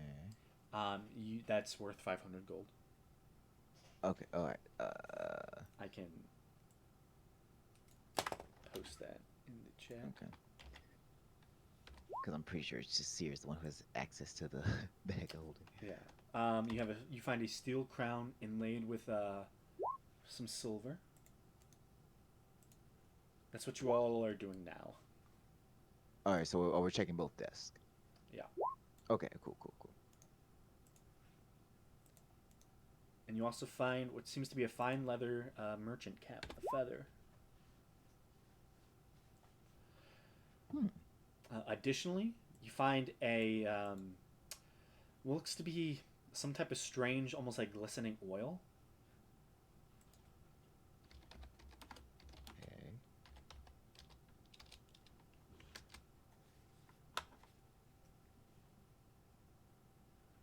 Okay.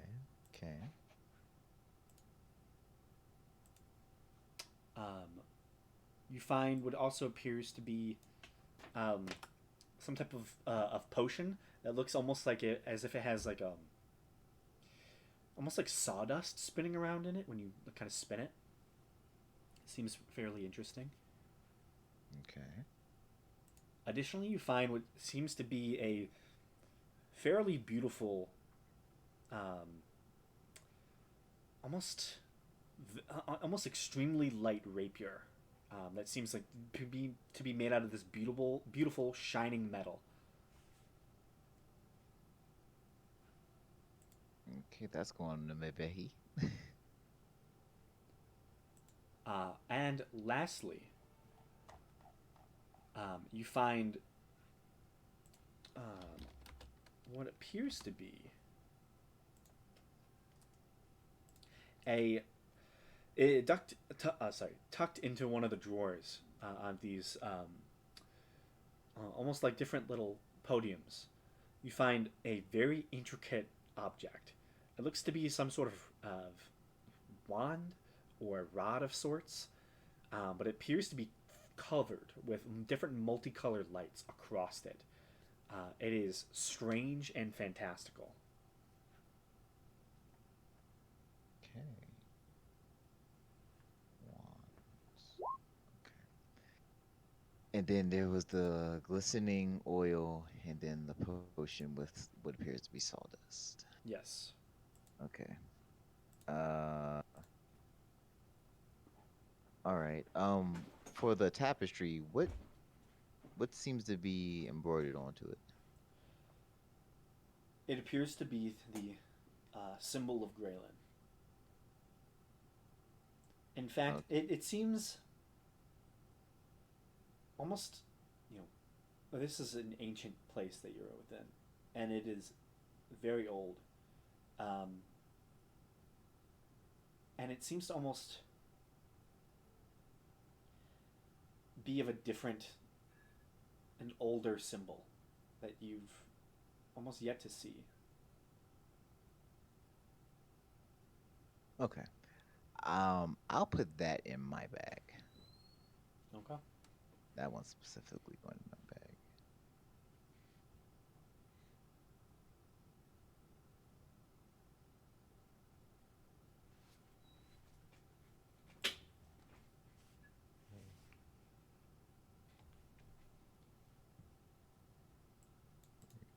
Okay.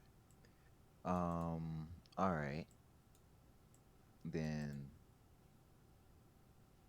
for anyone, feel free to call dibs on certain items.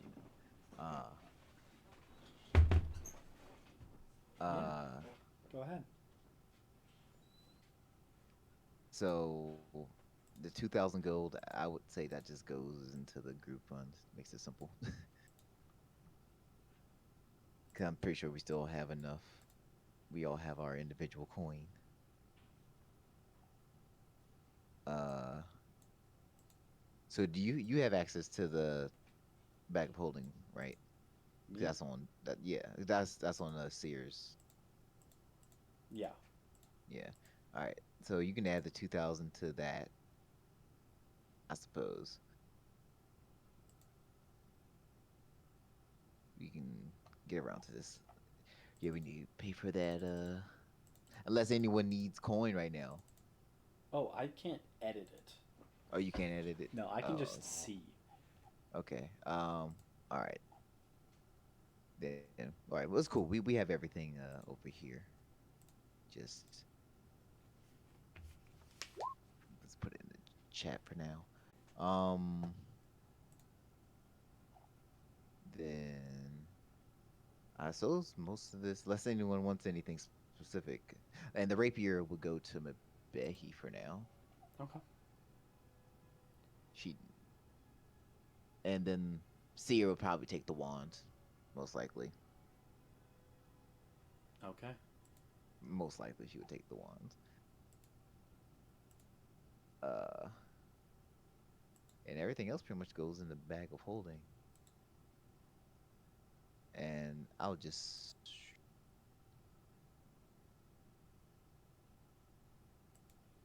I'll write this up, and I'll just DM it to her on Discord so she can do it later. Sounds good.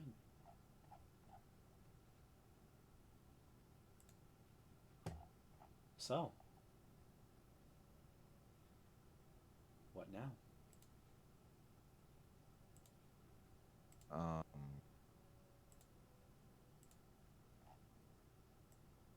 with that done, all right. Uh, that's not what I was expecting to find at all. But I guess this is what was not allowing the spirits of this place to rest properly.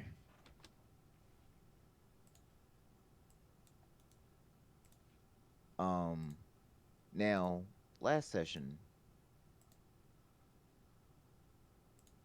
right? It was that ghost in the hallway that said Bane was attacking the minions of Bane were attacking the temple, right? Yeah. Okay. Does anyone know who Bane is? Could I make a check to see if I would recognize Bane? Make a religion check. I'm gonna assume Gamesh wouldn't really know. That I just feel like that would be his knowledge. 14. You've definitely heard of them. They are um, definitely an evil deity. Bane is the god of tyranny. He wishes to rule and control over all peoples. He is the one that started the War of the Dawn that happened in the previous age that sort of caused the end of this age. He and his allies um, almost essentially attacked the material plane and the Empire of the Dawn and had this grand battle. Eventually, however, it is said that he and his allies couldn't win, essentially.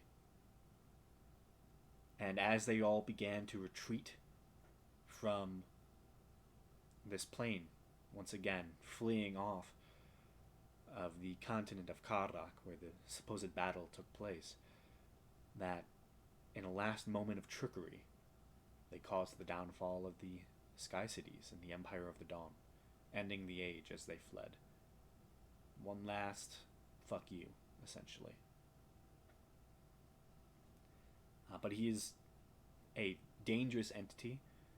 Many cults form up around him, often. He is a god of subjugation.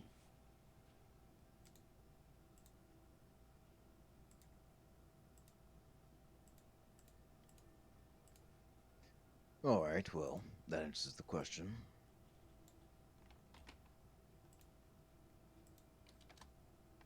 Well, I don't think there's anything left in here. There's nothing with these little scorch circles, are there? No, those essentially look like this entity tried to break its way out, Hmm. showing mixed results. Is this... Are the stones in here made of anything in particular? Specifically, this room seems to have a hint of familiarity. The stones within here are made of a strange, almost greenish granite. Hmm. Same stuff as the Dawn tombs. Explains why he wasn't able to get out.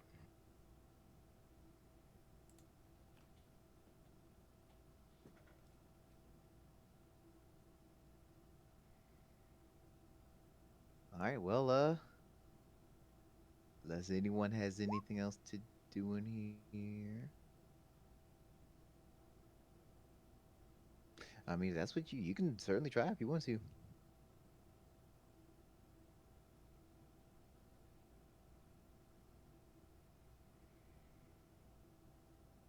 How long does see invisibility last, Gamesh?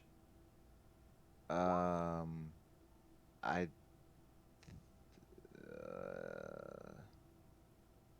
1 hour. 1 hour? I don't know how long we've been in here. Searching all the rooms and kind of walking around. I'd say this is probably, still within the hour. Oh well, do I see anything invisible in here then?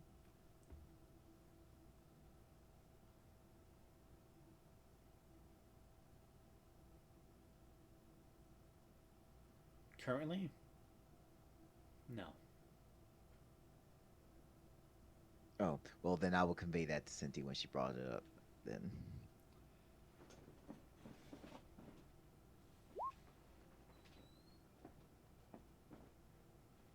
All right. Well, I guess I'll go. Guess we head back down the stairs to see what the ghosty ghost is doing.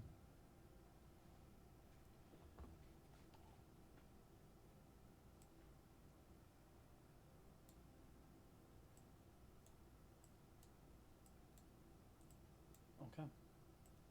As you head back down the stairs, you look for the ghosts with see invisibility, still being cast, and you see nothing. Whatever hold they had, whatever attached them to this place, it seems gone.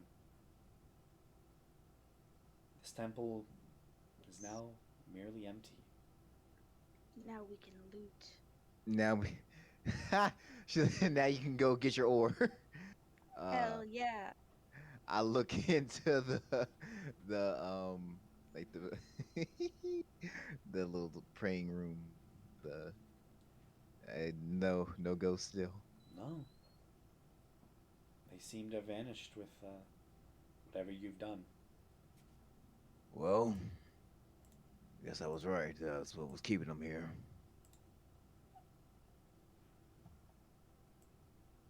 It is good that they were able to cross over now.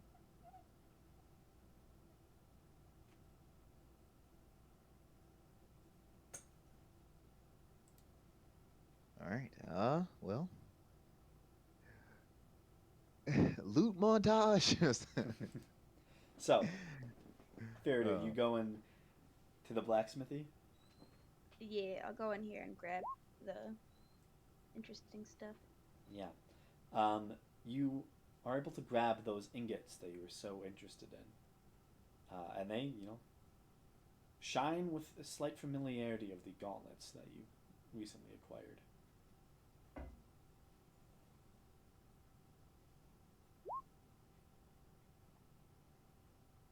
How many of those were there?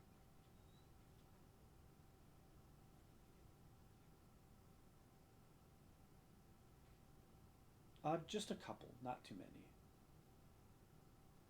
2? Maybe. I think so.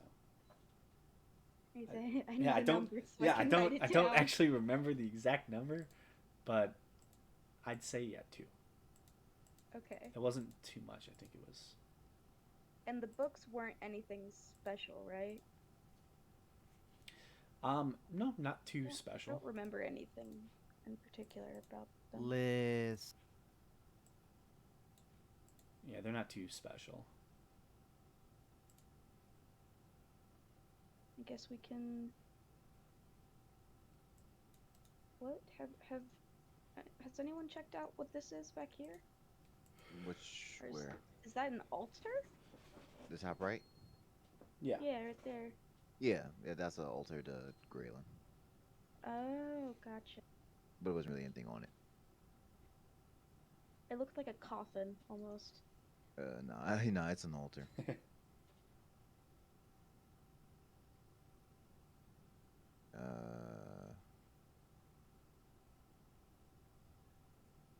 Which rooms do you want to investigate, Cinti?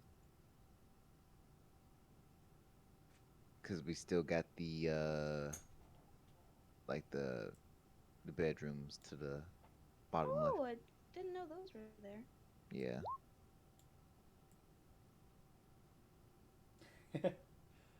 Find some rupees. Link went through here already. Oh, Lincoln, he hasn't gotten everything already. Good old Link. Always.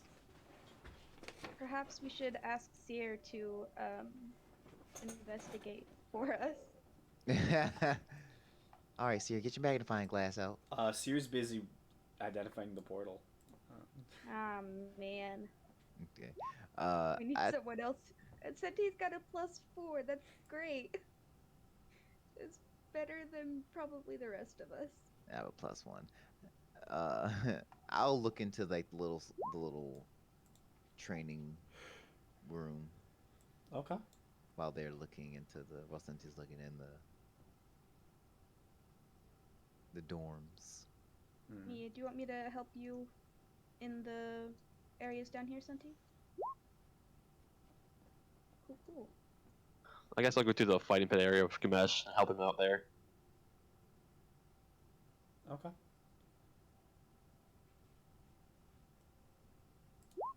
Okay. Thank you, Belric. Nice. Damn. Natural 20. I wouldn't have got the +2 though, but Yeah. Ooh, and you get advantage, Senti. Just to see if you get that nat 20.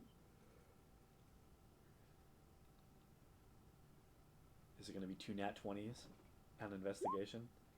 Close. hey, Close. Very close. still high 20 though. Solid 27. Yeah. Still a high 20. Damn. So, We are finding shit now. starting off with the natural 20 in the arena, looking through it, this seems to just be like a general training area for these paladins. They probably had lots of martial ability and they had to learn it from somewhere. Fair enough. However, searching through the sand pit, I'm going to say you are able to find a small bag of what seems to be 20 gold pieces. Probably dropped in the last moments of training. These paladins probably did. I'll give 10 to Belric and I'll keep 10 for myself. Okay. Well, thank you. Centine Faradir. Searching through the bedrooms, you find, some of them are still intact, others are not. However, between the both of you, I'm going to say you can probably find at least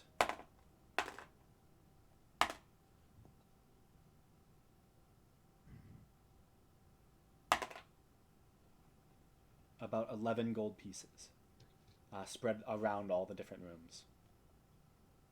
11 total? Yes. Not much, but Nice. a little something. 6 for you, 5 for me? Yeah. Also, Senti, within the kitchen, you find a nice selection of mold that has grown on, you know, ancient food. If you wanted to collect some of Hell Mold. yeah, mold. that. Mold.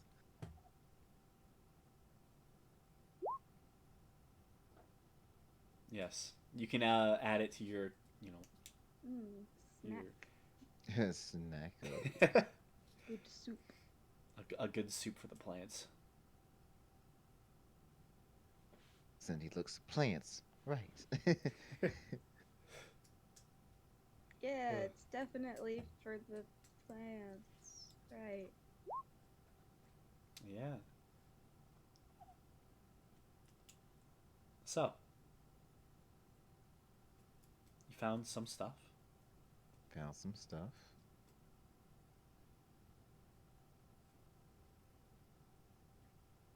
Oh, all right. After everybody's done hard, well, this wasn't really anything extensive. Just a temple, really. Everyone satisfied.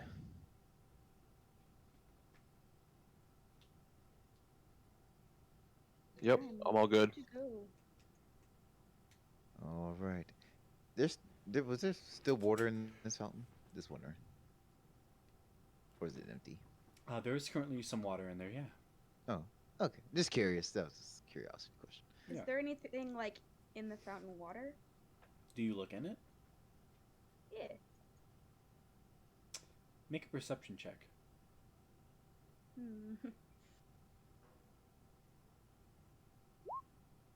That's not bad.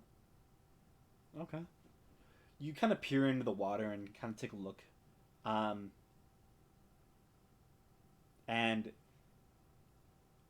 you're it's not too difficult to notice, but you catch movement off your right side as you like your head's almost like in the fountain, inspecting as deep as you can because it is dark in this space, and you're trying to get as close as you can to see any detail. Of, you know, is there anything in this water? And when you see movement on your right side, your head immediately swivel and locks onto it. As you see a little section of the water gets risen up a little bit, and you see the liquid seems to form a little tiny hand and it waves to you, and then almost splashes back in. I'll wave back. Okay. What happens if I like poke the water?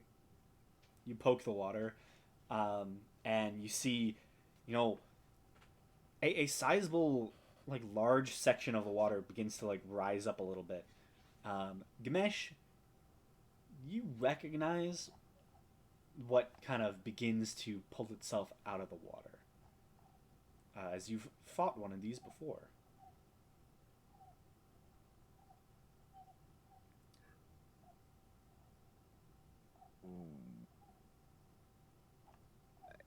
From the uh, from the mountain. The Yeah. um, yeah. As you see what it almost looks like a living, essentially almost like a living elemental just begins to pull itself out of the water slightly. Yeah, it does kind of look like that. I'll like take a step back. Does it seem Uh, chill? Yeah, you take a step back, it doesn't seem to attack you. Okay, cool.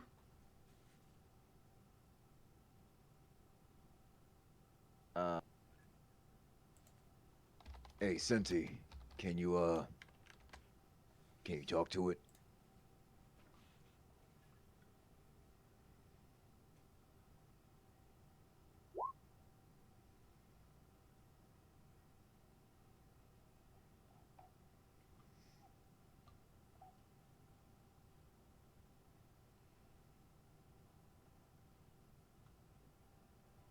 Okay.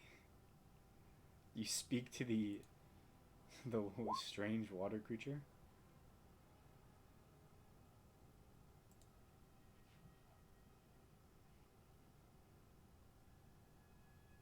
No, it's definitely Italian.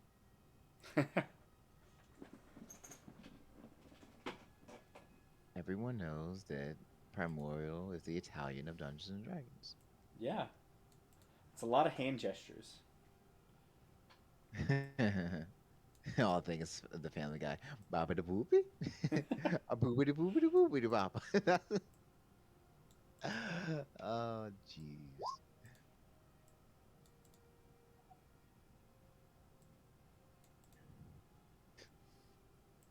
So, what do you say, Cinti? Yeah.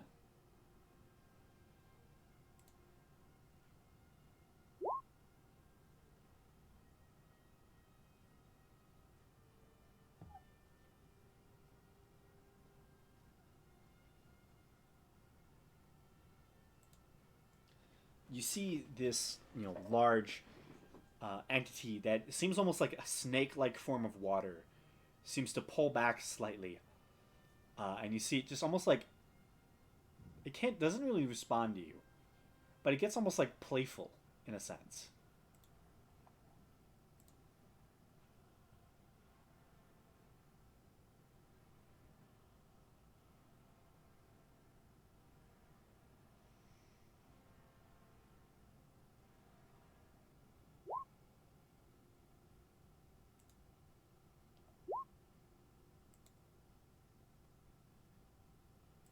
Uh, do you know why it's here? Yes, can you ask it if it wants to be here?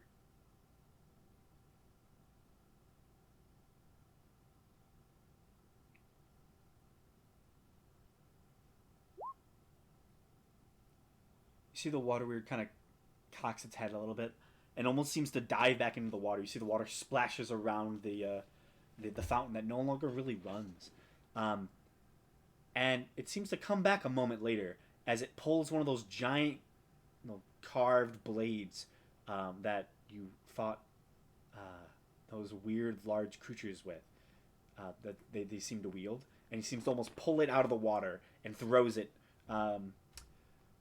probably towards Senti, so probably towards Faraday as well. Yeah, a giant blade comes, you know, zooming towards you all. I'll catch it if Okay. I can. Yeah, you're able to catch this big old blade. Wait, a curved blade. Like what was carrying? Those creatures you fought in this room, Oh, okay. Those fiends. Okay, kind of, yeah, like this. gotcha.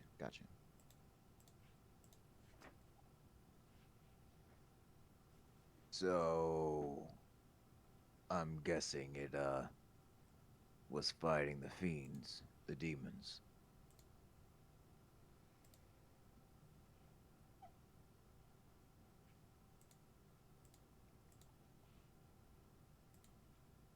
Is it the protector of this place?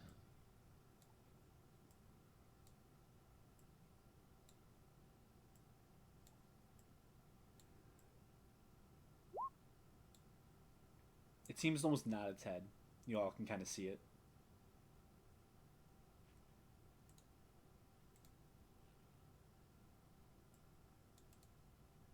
Uh, does it want to stay or does it wish to leave?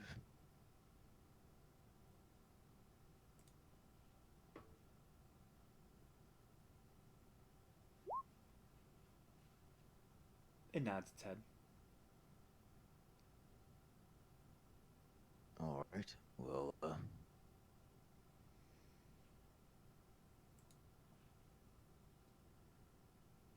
I guess tell it good job. It might see us more often.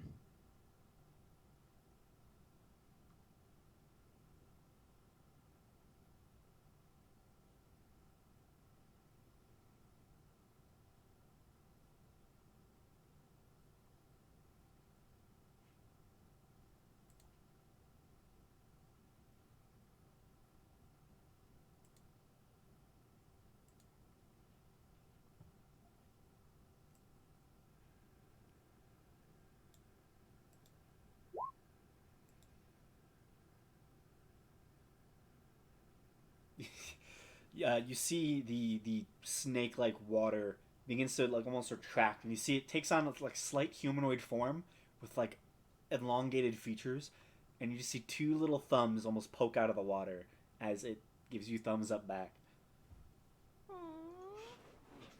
And then it just splashes and is rejoins the fountain of which it lives in and is essentially. All right. Well, that's that, I suppose.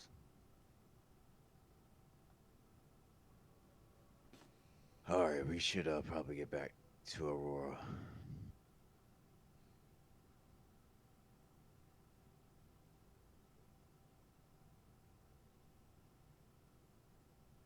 Okay. Yeah, we should get back to Aurora. Yeah. Okay. You all begin to exit the chamber. You see the purplish light still glows around the entranceway as you begin to make your way out of the Temple of Graelyn, here at the Air Elemental Portal. You walk not too far through the cave and once again emerge into light with a beautiful day ahead of you.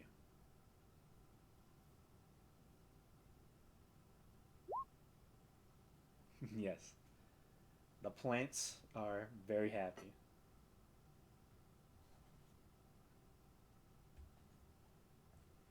So, you all begin making your way back to Aurora and Castian's place, the Long Hall.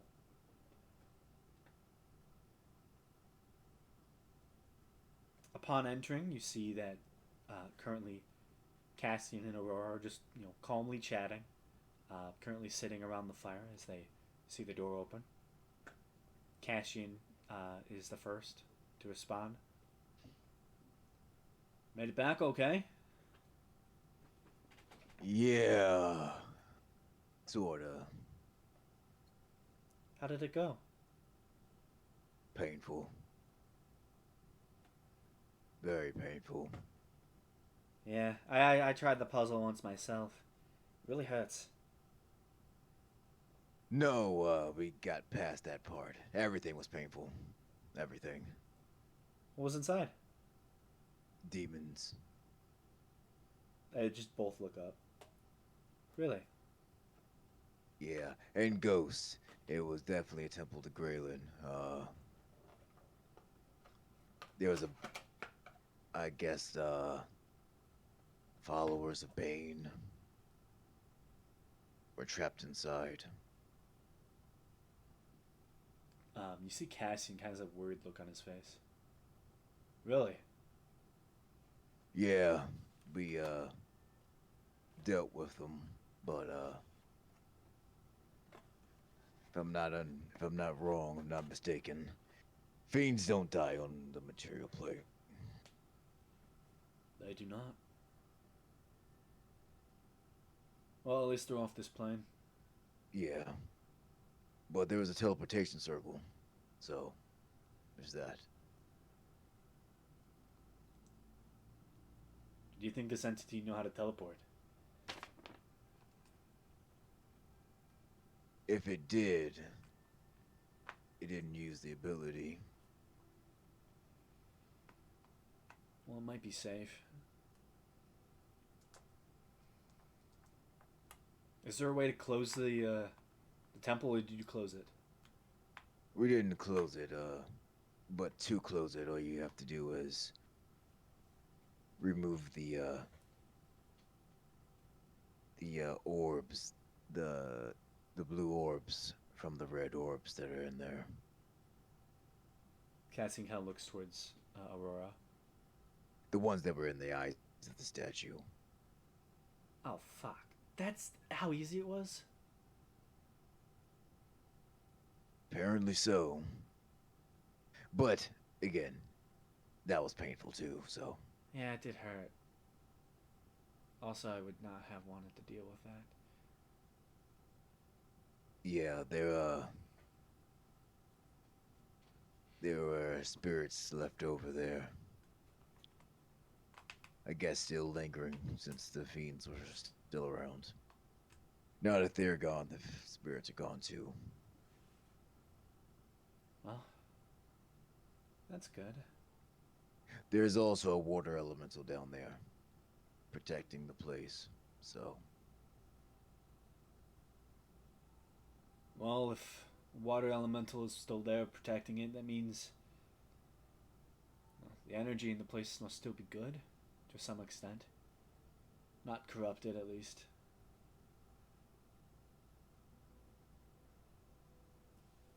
uh, what time of day is it now? Because we left, wasn't that late when we left? Nah, I mean, it's still probably 12, honestly. Yeah, probably 12. It's left in the morning. All right. Um, what is there? Anything else I need to do? I guess we rest up for a little bit. Then we rest up for a while. Okay. Um, during that time, I would ask Aurora and Castian, Castian, right? Yeah. Castian. So have you ever met the other shots? Besides, Aurora, Aurora shakes her head. Um, I never really left. Um, they came here, but I was really young. Um, she kind of looks towards Cassian. If they're still the same people they were, then yes, I have. anything I should keep in mind? I'm going to have to visit them eventually. Well, the Kriyajad, the the Jad of the Fire Portal. Uh, her name is Orkanlos. She is a tiefling. Short hair, short horns, long curled orange hair. She's a bit intense, kind of from what I remember,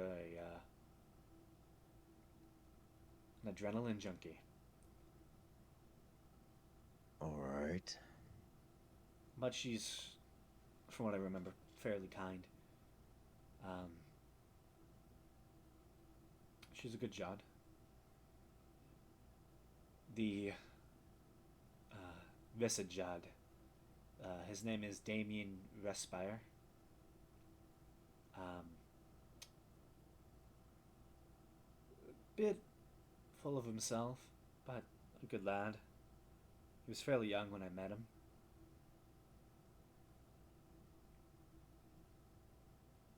Um, I don't know as much about him as I would like to. It seems capable to be wielding when he wields. All right. Aurora kind of looks at Cassian. Speaking of which,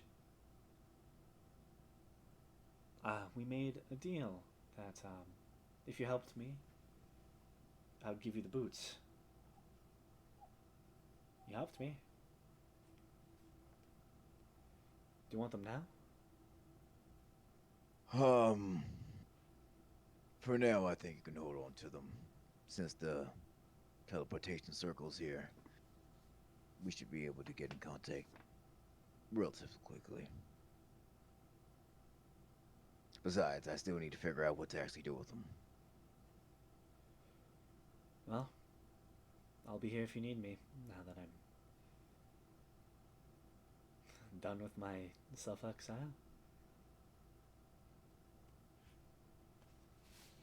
Good. This is always good to be back home.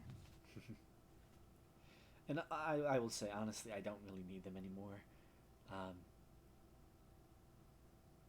so if you ever want to go on a long walk through the sky, let me know. I can currently already do that without the boots.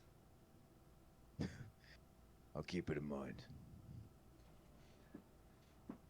You're doing good for someone your age, though. Thank you. I had good teachers growing up, and a lot of experience to be myself.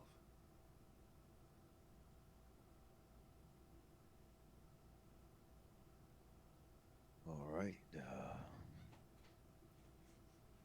Well, I guess we're probably gonna rest up just a little bit, and I'm pretty sure Faraday wanted to go. Oh, that's another thing. Since you're used to walking around the area through the skies, anything giant related in the mountains near here? Where do Well, you want to start? uh, know what? Let me get the person most interested, and I'll go find Faraday. Okay. I was standing behind you the whole time. Waiting for the word giant to pop up. Yeah, I'd say there's some plants around his house. The whole place is kind of like a fancy garden in some aspects.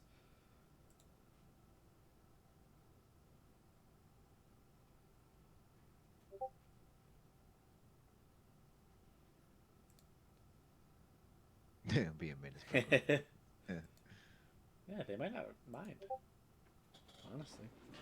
Photosynthesis. So, you go and grab Faraday then? Yeah, yeah, yeah. Okay. So you bring him for this conversation. Yep. As we're walking back, so I asked them about any information about the giant, you know, culture around here. They're apparently going to know a lot, so I figured I let you ask the specific questions. Okay. Yeah. Then we get to Charo and Aurora. Yeah. What do you wish to know? Are there giants here in these mountains? They both kind of shake their heads. Yeah. Shake yes. Yes.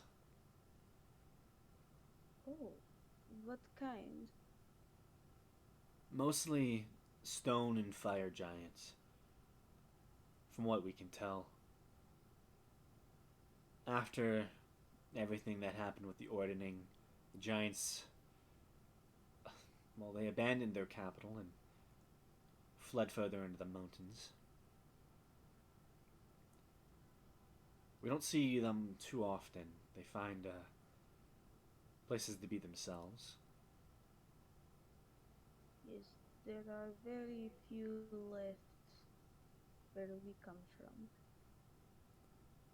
Well, there's plenty of stone and fire around here. Interesting. And are they amicable or very hostile? The fire giants are hostile, although there's not as many of them left. Stuff happened with them fairly recently, I believe. But stone giants are everywhere. In fact, just north of here, there's a space between the mountains and, well, where the desert meets the mountains. There's a large clan of them. They kind of stay out of our way, so we stay out of theirs, but we've spotted them often doing our trade routes in the sky. Hard to miss. Do you know if a giant named Zeren has been here?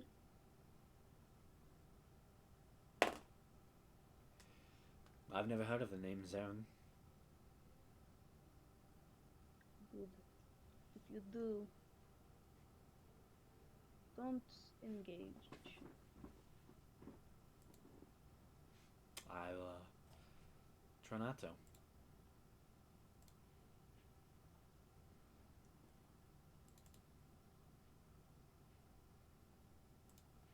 If you're looking for giant relics, Kalos is probably your best bet. Just so you know. This is good to know. It was the capital of old giants before the well, before everything happened. Yes, I have always wanted to see there. Graham, quick question: Yeah. How long ago was the split up from the capital?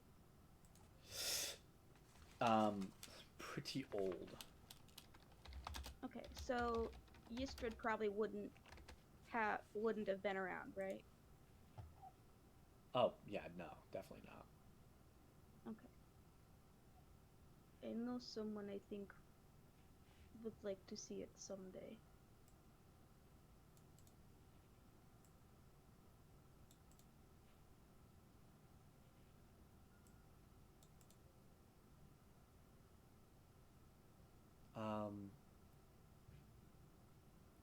One second.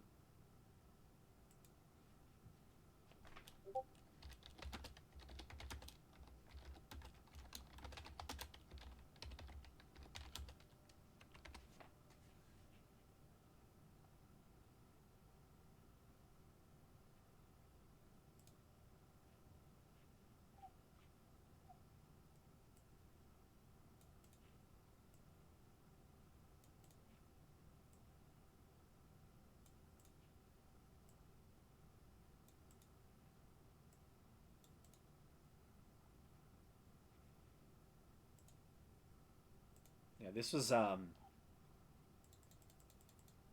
a very long time ago. Probably just before the War of the Dawn, I would say. Damn. And they've kind of just gone into obscurity since then. Most at least.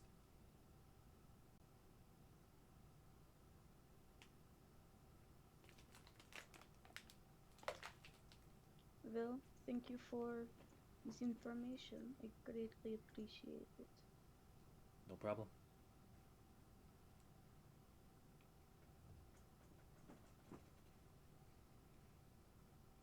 So, anything else?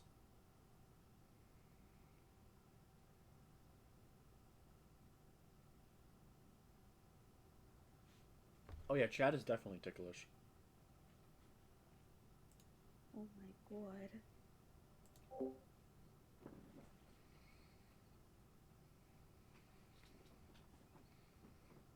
Aww.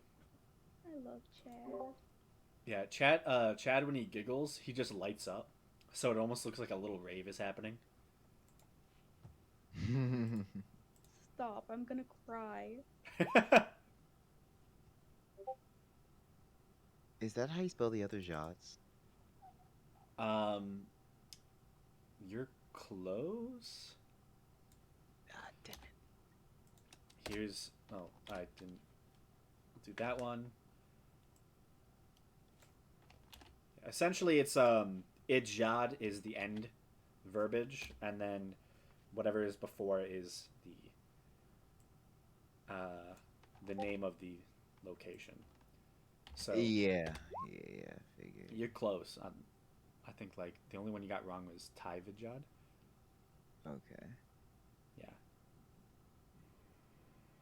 Yeah, and it's Jad with a D. Oh, Jod, the Jod, Jod. Yeah. Okay, free Jod.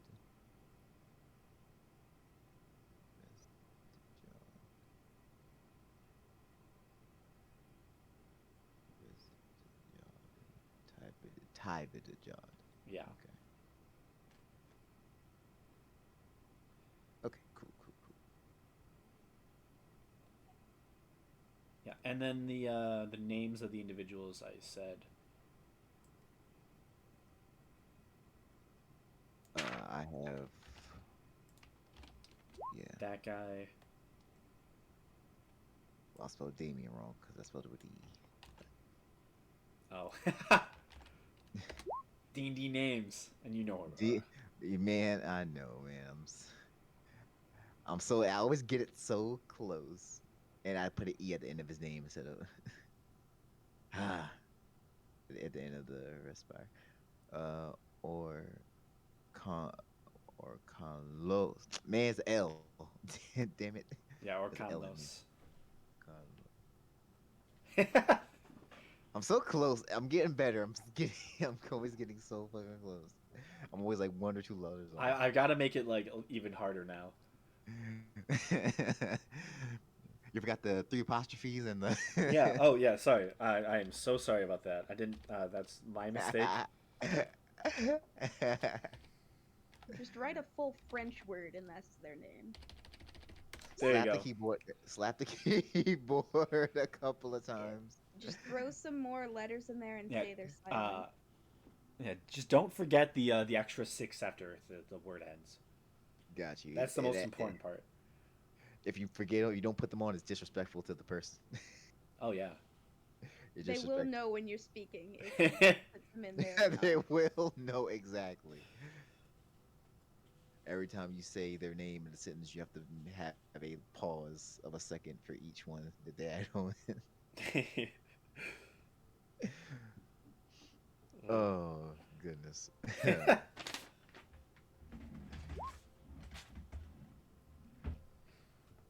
I am a user of this system and putting an apostrophe in Faradir's name. Yeah, we know. Rip. I have become that which I hated. Okay. All right. Well, I guess under these circumstances, uh, so do we want to, uh, I guess we would spend one more night here then? Let everybody rest up and then start heading into the mountains in the morning?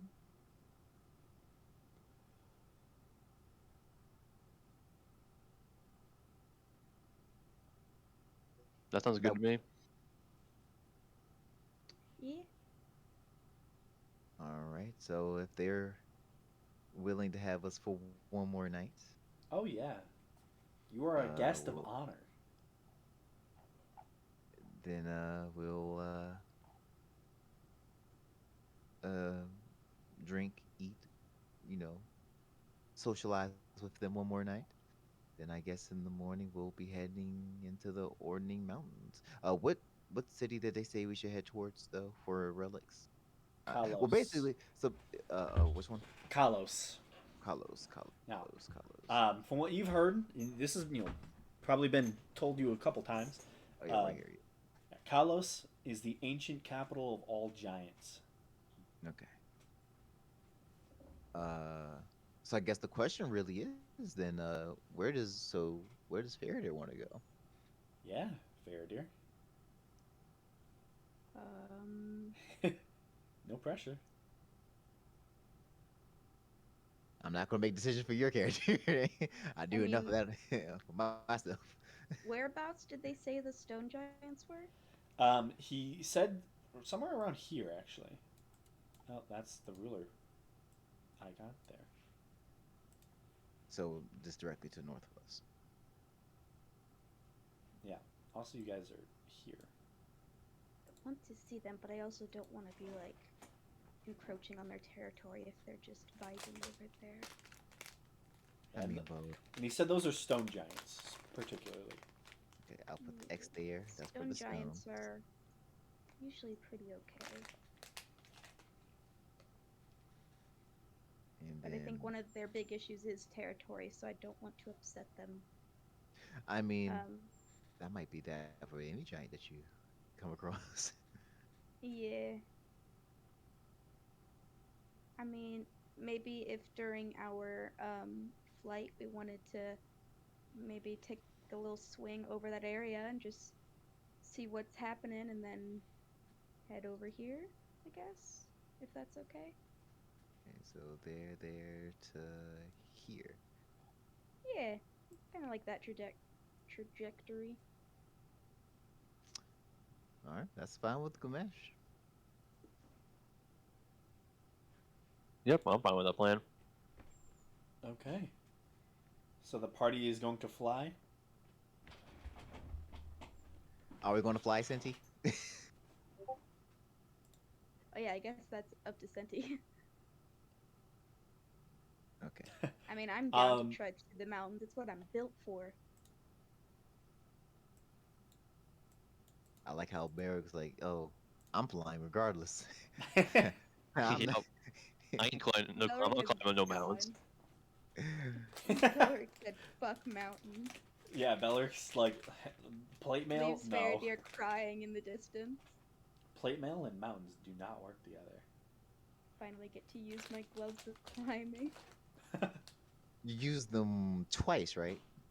Have I?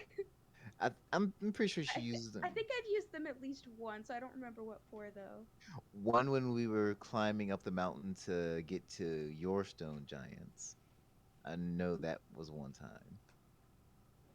And Up there was, to the Yistred's place?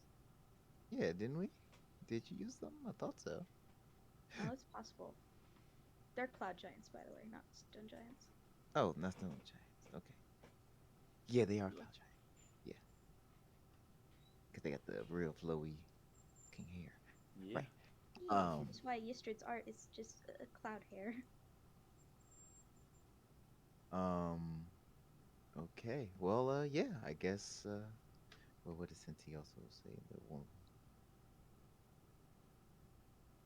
Ooh, training Chad to flash on commands. Yeah.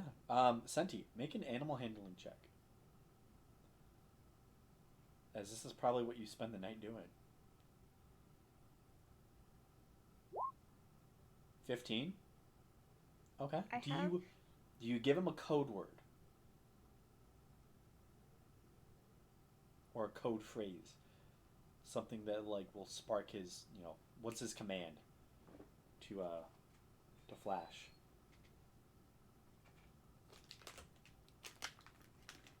As you begin constructing a flash grenade.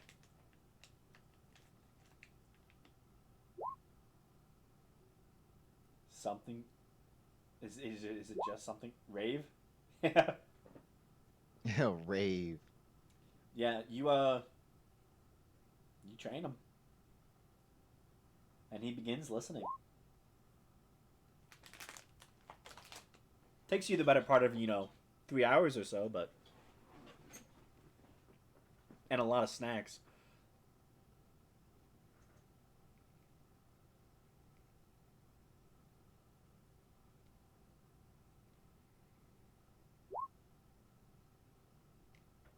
Oh yeah, easy enough. He loves those good berries.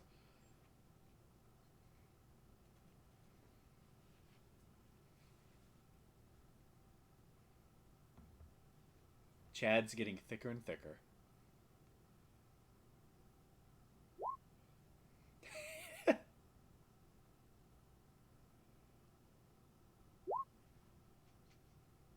Three C's thick. Wow. You were three C's. Whew.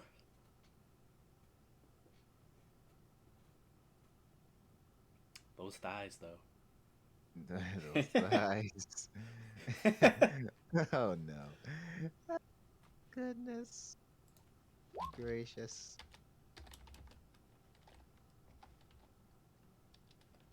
There's this constant clapping, sir. I don't know why I laughed that hard. Oh man. Okay. So long rest. It's a long rest. Next morning. Uh, I I'm sorry. I searched up. I was curious. I searched up thick beetle with two C's. Why Sounds like a did you mistake. do that? I don't know. It was gonna be funny in the moment, and it's kind of funny. See, now I want to. Now I want to do it just because now my curiosity is piqued. Well, Oh, okay. Oh, that's not as bad as I thought it would be. Yeah, that's not. no, not too bad. That's just the beautiful, thick ass fucking legs.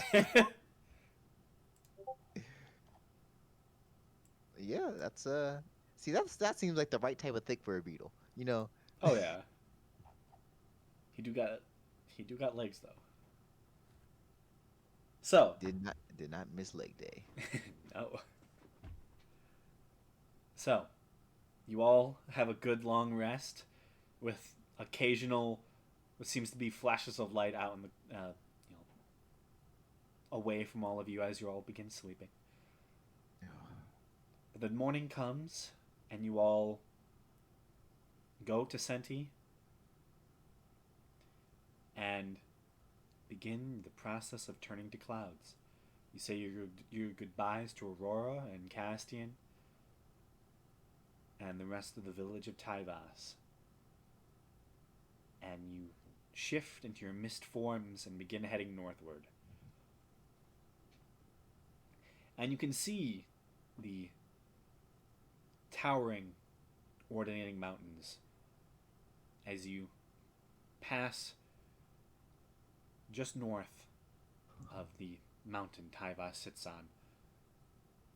You see the largest mountain range you have all ever seen in your lives. The Grimolian Mountains are nothing.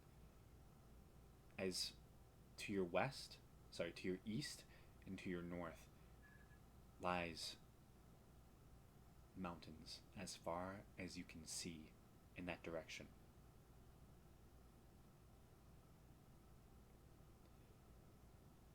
So, upon heading northward, Faradir, what are you looking for, Faradir? Just signs of giants, I guess. Make a perception check.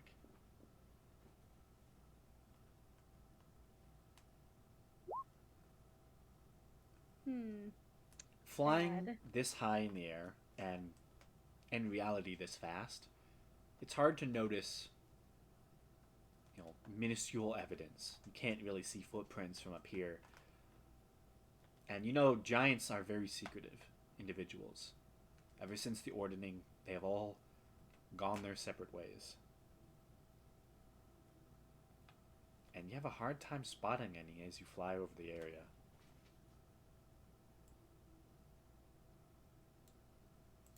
Dang. I'm assuming you continue cresting. Yeah. And I'm just following. Okay. So, you all continue flying further and further over the mountains. And as you begin to crest your way towards Kalos, you begin to notice that, as far as you can see from certain positions, there is only mountains. Tall, towering peaks and low, low valleys, sprinkled in with small, beautiful lakes atop some of these mountain peaks or deep within the valleys here. You see waterfalls and glaciers and many fantastic structures. But you also see ruin as you begin flying the way towards Kalos. One thing that you do spot is to the north. You see what looks to be almost a mountain that has been sheared. It looks to be, a peak that once stood tall and proud.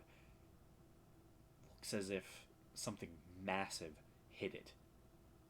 It looks as if almost, someone took an axe straight through a section of that mountain, and all you see now is rubble.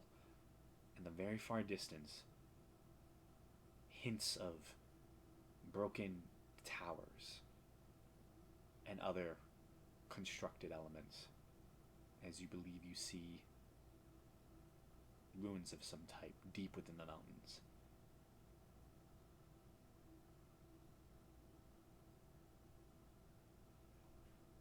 Ooh, should we go check that out?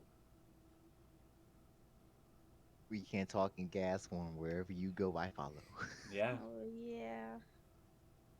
If Fair Deer would be interested and she would go there, Gamesh is gonna follow. Don't worry about it. You just go wherever you want to. Yeah, I want to go look at the chopped up mountain because that sounds dope as hell. So you go over. Yeah. Okay. I want to find the knife they used to cut a mountain. So you begin to head towards that area. You all begin shifting further northward. And the closer you get, the clearer this image becomes. As it's not only one mountain, but you see a deep gash where this, what seems to be city that begins to fill your vision, crashed itself into the middle of the mountains.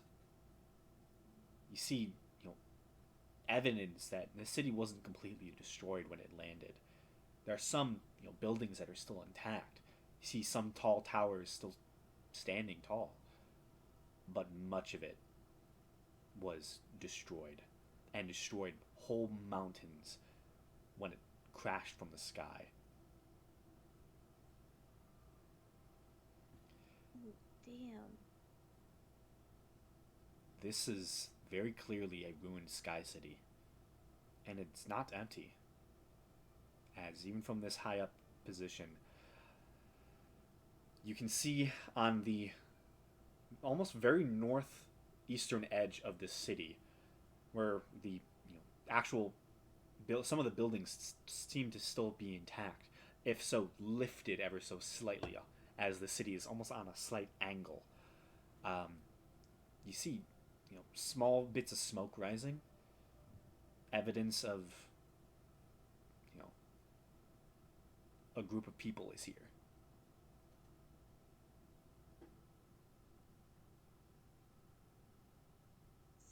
I feel like I'm saying. So you're saying she was interested in sky cities at some point, right? Um, something like that. I don't know if it was specifically Sky City. She might have been. I know it came up in conversation. I don't know to what degree.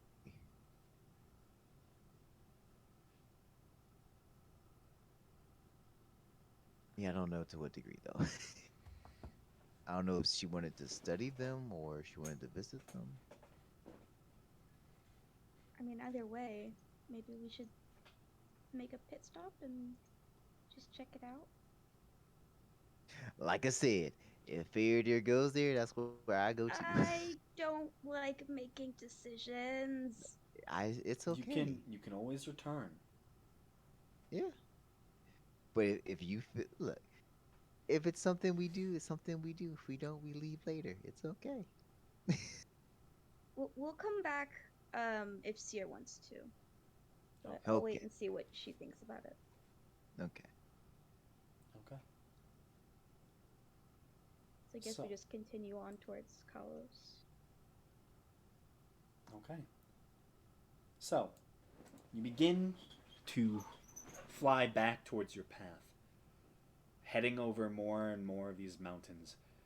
Eventually, it gets to a point where you can actually begin to see, rolling desert hills, and eventually, more mountains.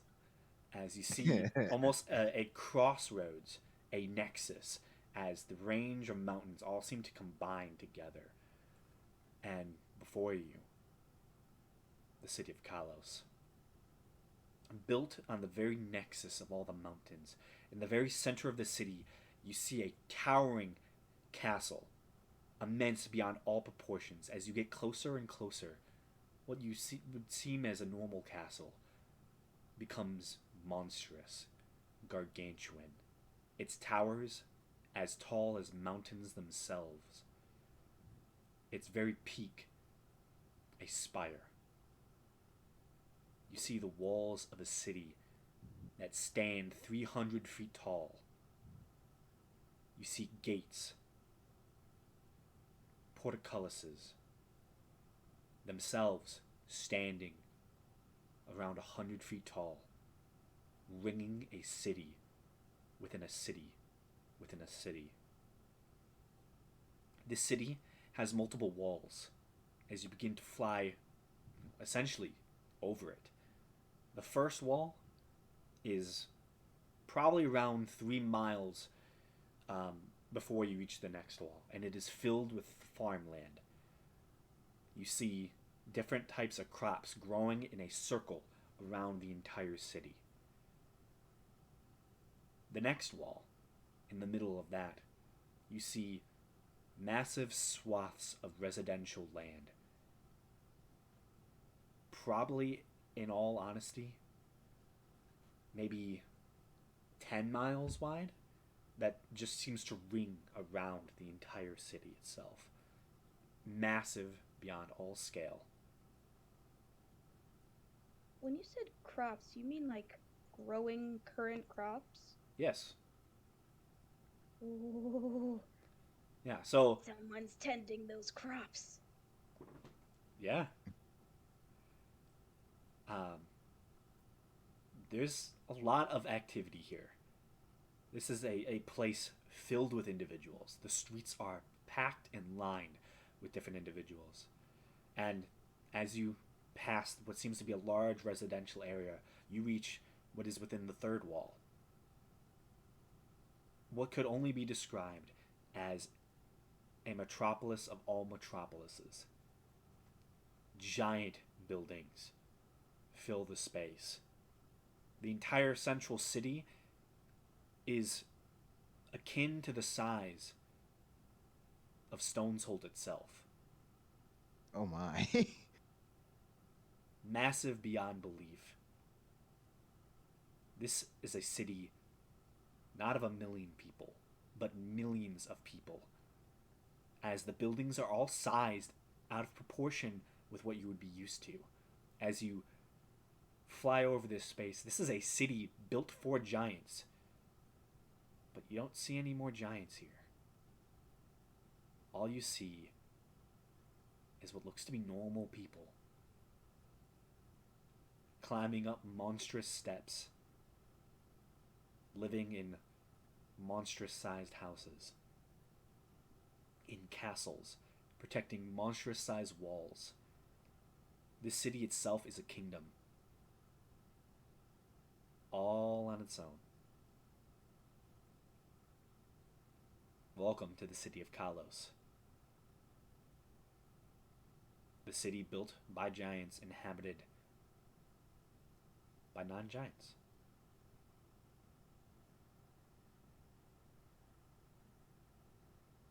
Where do you all want to begin?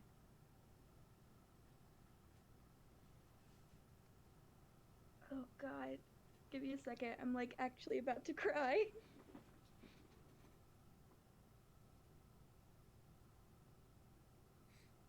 Yeah, so essentially, imagine, the Sword Art Online. No, sorry, Attack on Titan. That's what I meant. Sorry, I was talking about Sword Art Online today. Attack on Titan. Essentially, a wall that tall. A whole civilization built within giant series of walls. That's essentially Kalos. That's kind of what it looks like from up above.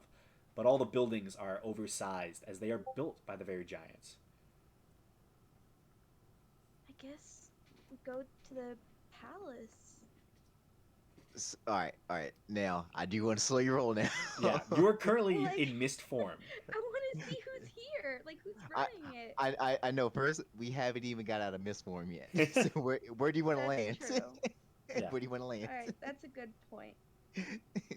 We go like we're going Um, to materialize right there in front of whoever's in there. Oh gosh. I mean, we could. Probably not advised though. All right. So like what wall essentially do you want to materialize at? Uh, Bas- I guess it'll be the Probably big circle not one. the farm wall, but the middle one, I guess. Like someplace where there's, I don't know, like a town square or something. Okay. Like I don't want to be materializing in somebody's backyard. Fair enough. Okay. So, you all begin flying down into the second quarter of the city. Sorry, second section of the city. Let me start open my notes up. I need you to make a investigation check, Faradir, to try and find a space that has the fewest people as you can find.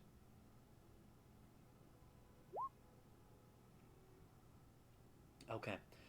You spot, this is a massive city, and this place is packed with people. However, you are able to find what seems to be a small, I say small, what seems to be what looks to be almost like a city park that was constructed here probably long, long ago. And you're able to find a small little wooded section within the park. Um, that seems like not many people are around, and you can probably turn back into your normal selves as soon as you can.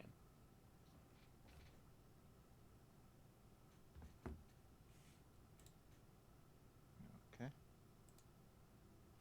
All right. All right. All right. All right. Okay. So, you all shift out of your mist forms to fresh smelling air in the middle of this downtown park. You see many individuals are currently walking around. You see a few couples currently sitting down next to what seems to be a small pond that is, the size of a lake, a small lake. Um, yeah, but there's many different individuals currently walking around, but you're no longer in your mist forms. You can walk around. You can talk. A pond size of a small lake. That's crazy. Yeah. I City know of it's giant. It's just always funny just to hear the comparisons. But yeah. Okay. All right, Faraday. Where to first?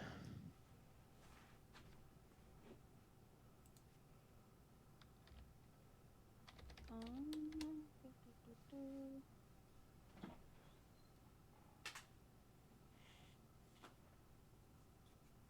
God, I don't know where to start.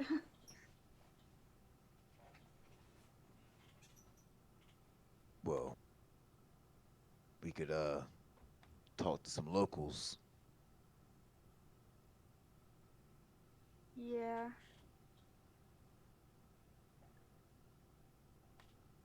I guess I'll try and find some people. Okay. You stay within the park. Yeah. Okay. There's a bunch of different individuals here. You see what seems to be a small, um, you see a couple that's currently sitting next to the lake. You see they have a small little basket next to them. You see another individual is currently just calmly walking through the space, peddling some wares. Seem like he's just, essentially just moving around.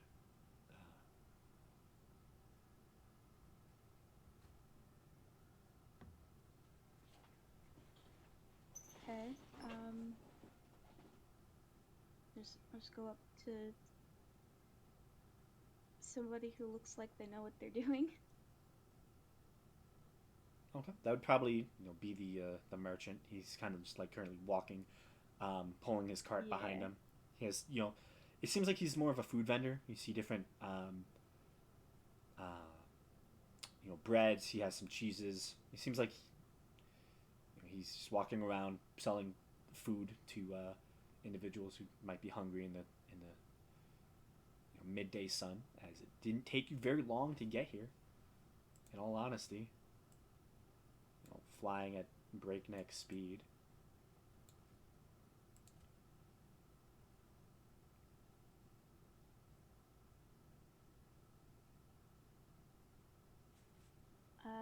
And what like what's this guy look like? This would probably be. He looks human.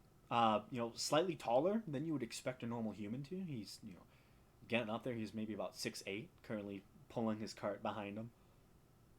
Oh my. Tall. Yeah. Pretty tall.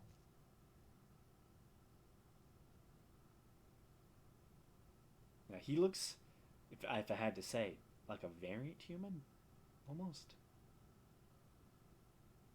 Okay. Looks like he probably has like a mixed lineage.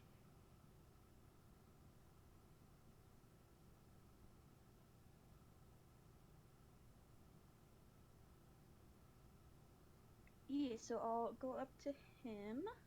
Okay. He's currently taking his cart around. He looks over. He sees, stops his cart, lowers his head slightly. How can I help you? Hi, I was wondering, what, what is this place? How long have you all been here? My family's been here for 3 generations. No, like everybody. Every, what do you mean? He kind of looks you up and down for a moment. Are you Do you know how long after the giants left people came here? Oh, I'm sorry. Sorry. He kind of lifts his head and like puts a hand back on the cart. I'm sorry. I thought you were one of the gods. Sorry. Did you say guards? Yeah. I thought you said gods, and it's like I mean, no, he said guards. Sorry Okay. about that. Battle god. God of battle.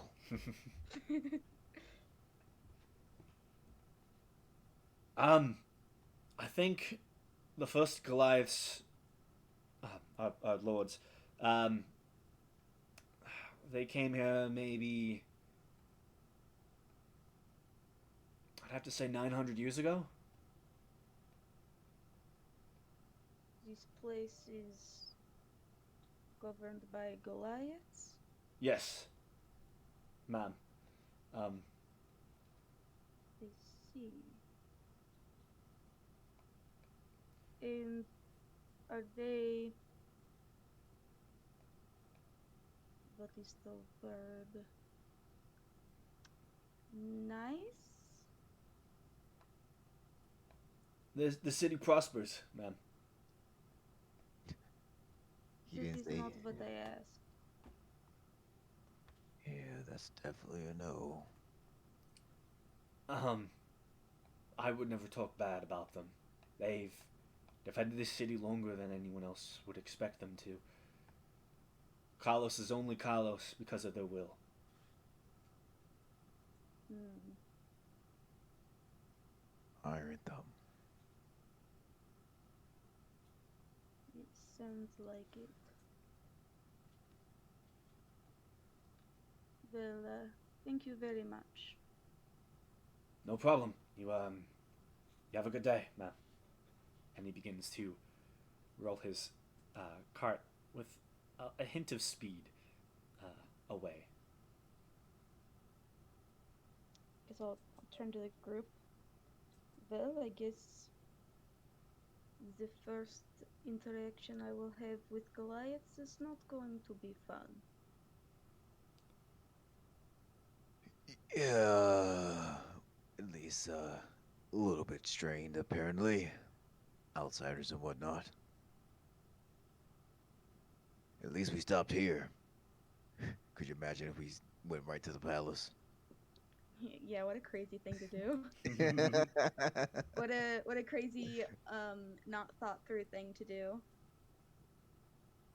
I would never think of such a thing. Alright, well, at least you got some information. I guess from what I have heard of Goliaths, it does make sense. They are powerful because they are strong. And they keep it that way. Yeah, you're a prime example.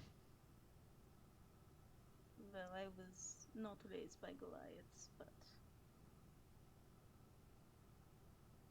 told enough about them.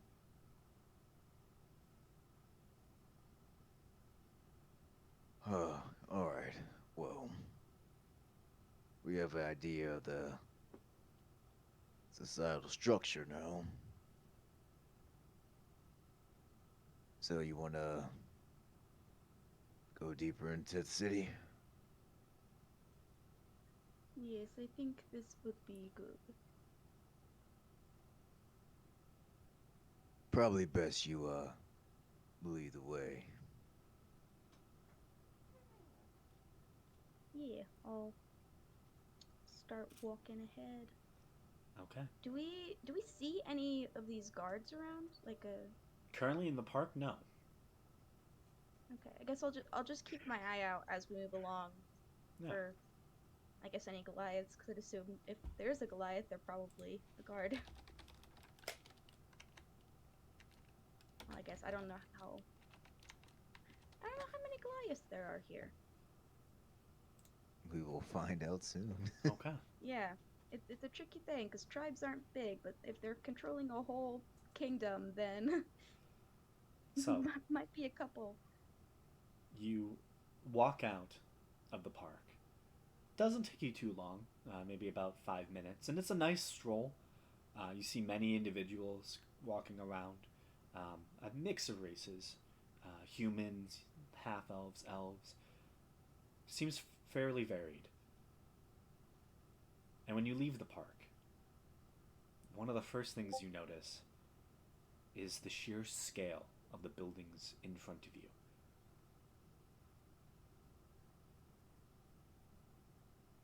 Each place made perfectly of stone, as if expertly placed in all aspects, until you get to the newly renovated bits. Each home has been turned into a dozen homes. The sheer size of them not really working for the common individual who wants to use all the space they can truly use. Beautiful stone structures ruined with wood, timber, thatch, all manner of human and other designs, as a city has been retaken. But the element that made it still is visible and is awe-inspiring, looking down a street 100 feet wide, the length of the entire city almost. Additionally, you spot scores and scores of marching boots as your immediate vision is filled with what might be, at this point, maybe 30 different Goliaths, dressed in beautiful, shining plate armor, gleaming weapons, gleaming helms, marching through the city, keeping watch, ever vigilant. Tall, towering, 8-foot humanoids, protecting the city. As you look out into the space, you look to your left, as you see the entrance to this park is guarded by what appears to be two fairly tall Goliaths dressed in ornamental, beautiful armor. You see one kind of turns towards you and looks back at you, looks at your height, just gives you a smile. Hello! Turns back towards the street, holding what appears to be a large glaive in one hand, as he just keeps watch. It is more than a single clan. This is Whew. a city of Goliaths. Give me a second to just process that information. Yeah. In fact, I'll give you an entire week to process that information. What? Yeah. As I'm going to end the session here tonight, as it's getting a little late. Ooh. I was just punched in the gut so many times in the last 10 minutes. Yeah. I was expecting none of this. Like, it makes sense that there would be people here, but I was not expecting there to be anyone here. I'm just. It's always so hard for me to imagine like giant cities whenever I hear them, because it's like you do gotta think like their roads have to be wide. Yeah. Yeah. Everything is has to be much bigger than Yeah. normal. Every doorway is 20 feet tall. Yep. Right. And it's hard to And imagine that's that. on the low side of Yeah. height, actually, so they'd And probably also- be closer to 30. Yeah. And I will say, like the area that you're currently in, the main street is 100 feet wide. The alleyways themselves, alleyways are still like 40 feet wide. They're huge. The walls themselves, each wall is roughly like 300 feet tall. Just massive, massive walls that almost tower and dwarf the entirety of the space around you all. Because like a regular building, so like the lowest that one of their buildings would realistically be would be like 3 stories, like 30 like Yeah. 30 feet. Like that's like that's a small building. Yeah. Oh man. If Yeah. they wanted stairs, oh my gosh. Yeah. Jeez. Yeah, it'd be like a mountain just try and climb one step. You know what I'm saying?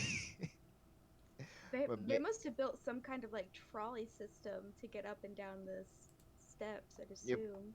for the regular people, yeah, they had to have something. Yeah. They Mhm. invented escalators. But Becky's about to have a hard time. Oh yeah, this is gonna be rough. Yeah. Just gonna have to put Mabeki on Faraday's shoulders. Yeah, she has to ride on somebody's shoulders permanently for this. This is Tiny little legs cannot go so fast. Yeah. everybody else trying to climb up the stairs, be up here jumping full length, arms straight just to reach the tips. Ugh. I guess I should summon that Pegasus just to move around the city. Honestly, at this point. Yeah. Kalos is one of my favorites. Yeah, giant culture is always amazing. Cause you always get to take in like just being that size in the world is just Yeah. I mean, like in all honesty, their cities, for them, it's a a big city, but for like normal humans, it's massive. that's what I'm saying. Like Yeah. This is, and all you guys now understand why Kalos is the center of this kingdom. oh yeah. Of course. I kind of like to imagine it's it's almost like New York essentially. Like it's just like that population's put into this space. Or like, and actually no, LA would probably be the better comparison. Just like it just sprawls outward. Right. Yeah. Oh man, this is intense. Well, man, fair dear. Yes. Yeah. I mean, also there's the Sky City. You guys have to Yeah. decide if you want to visit that too.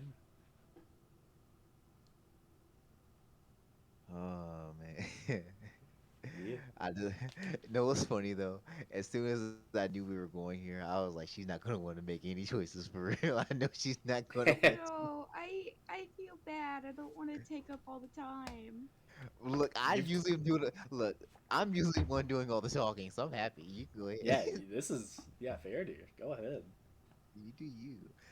I'm usually the lead talk. I know not everyone usually feels very comfortable talking during Dungeons and Dragons, so I usually just take it upon myself to kind of keep things going. But nah, this is your time to shine. Yeah, fair, dude. This is a city of your people.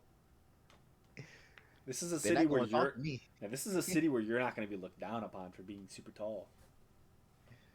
You know what You I'm being looked up upon. Yeah. saying? They don't For want to once, I talk to won't me. have to make my neck sore by craning down to look at everybody. No. Beardeer's posture must be atrocious. That or she always cuts her eyes down at people looking terrifying. Yeah, honestly, that's probably more likely. That's that intimidation. That's where Goliath's yeah, spines are literally made of stone. It is impossible for them to bend down. we've been at the knees, not in the backs. Oh man, this is going to be good though, because now I want to see her interaction with other Goliaths. I'm very excited and very nervous. Because Faradir's Now I like, feel like if we fuck up, we will get our asses kicked. because like Faradir's so like stern and strong, but she's kind. The, let's see. This is like I just want to see the contrast what she's going to run into. Your most Uh, important ability score is kindness. Most important ability score. Oh, this is going to be good. This is going to be good. Yeah. I love running into other people's motivations. Hell yeah.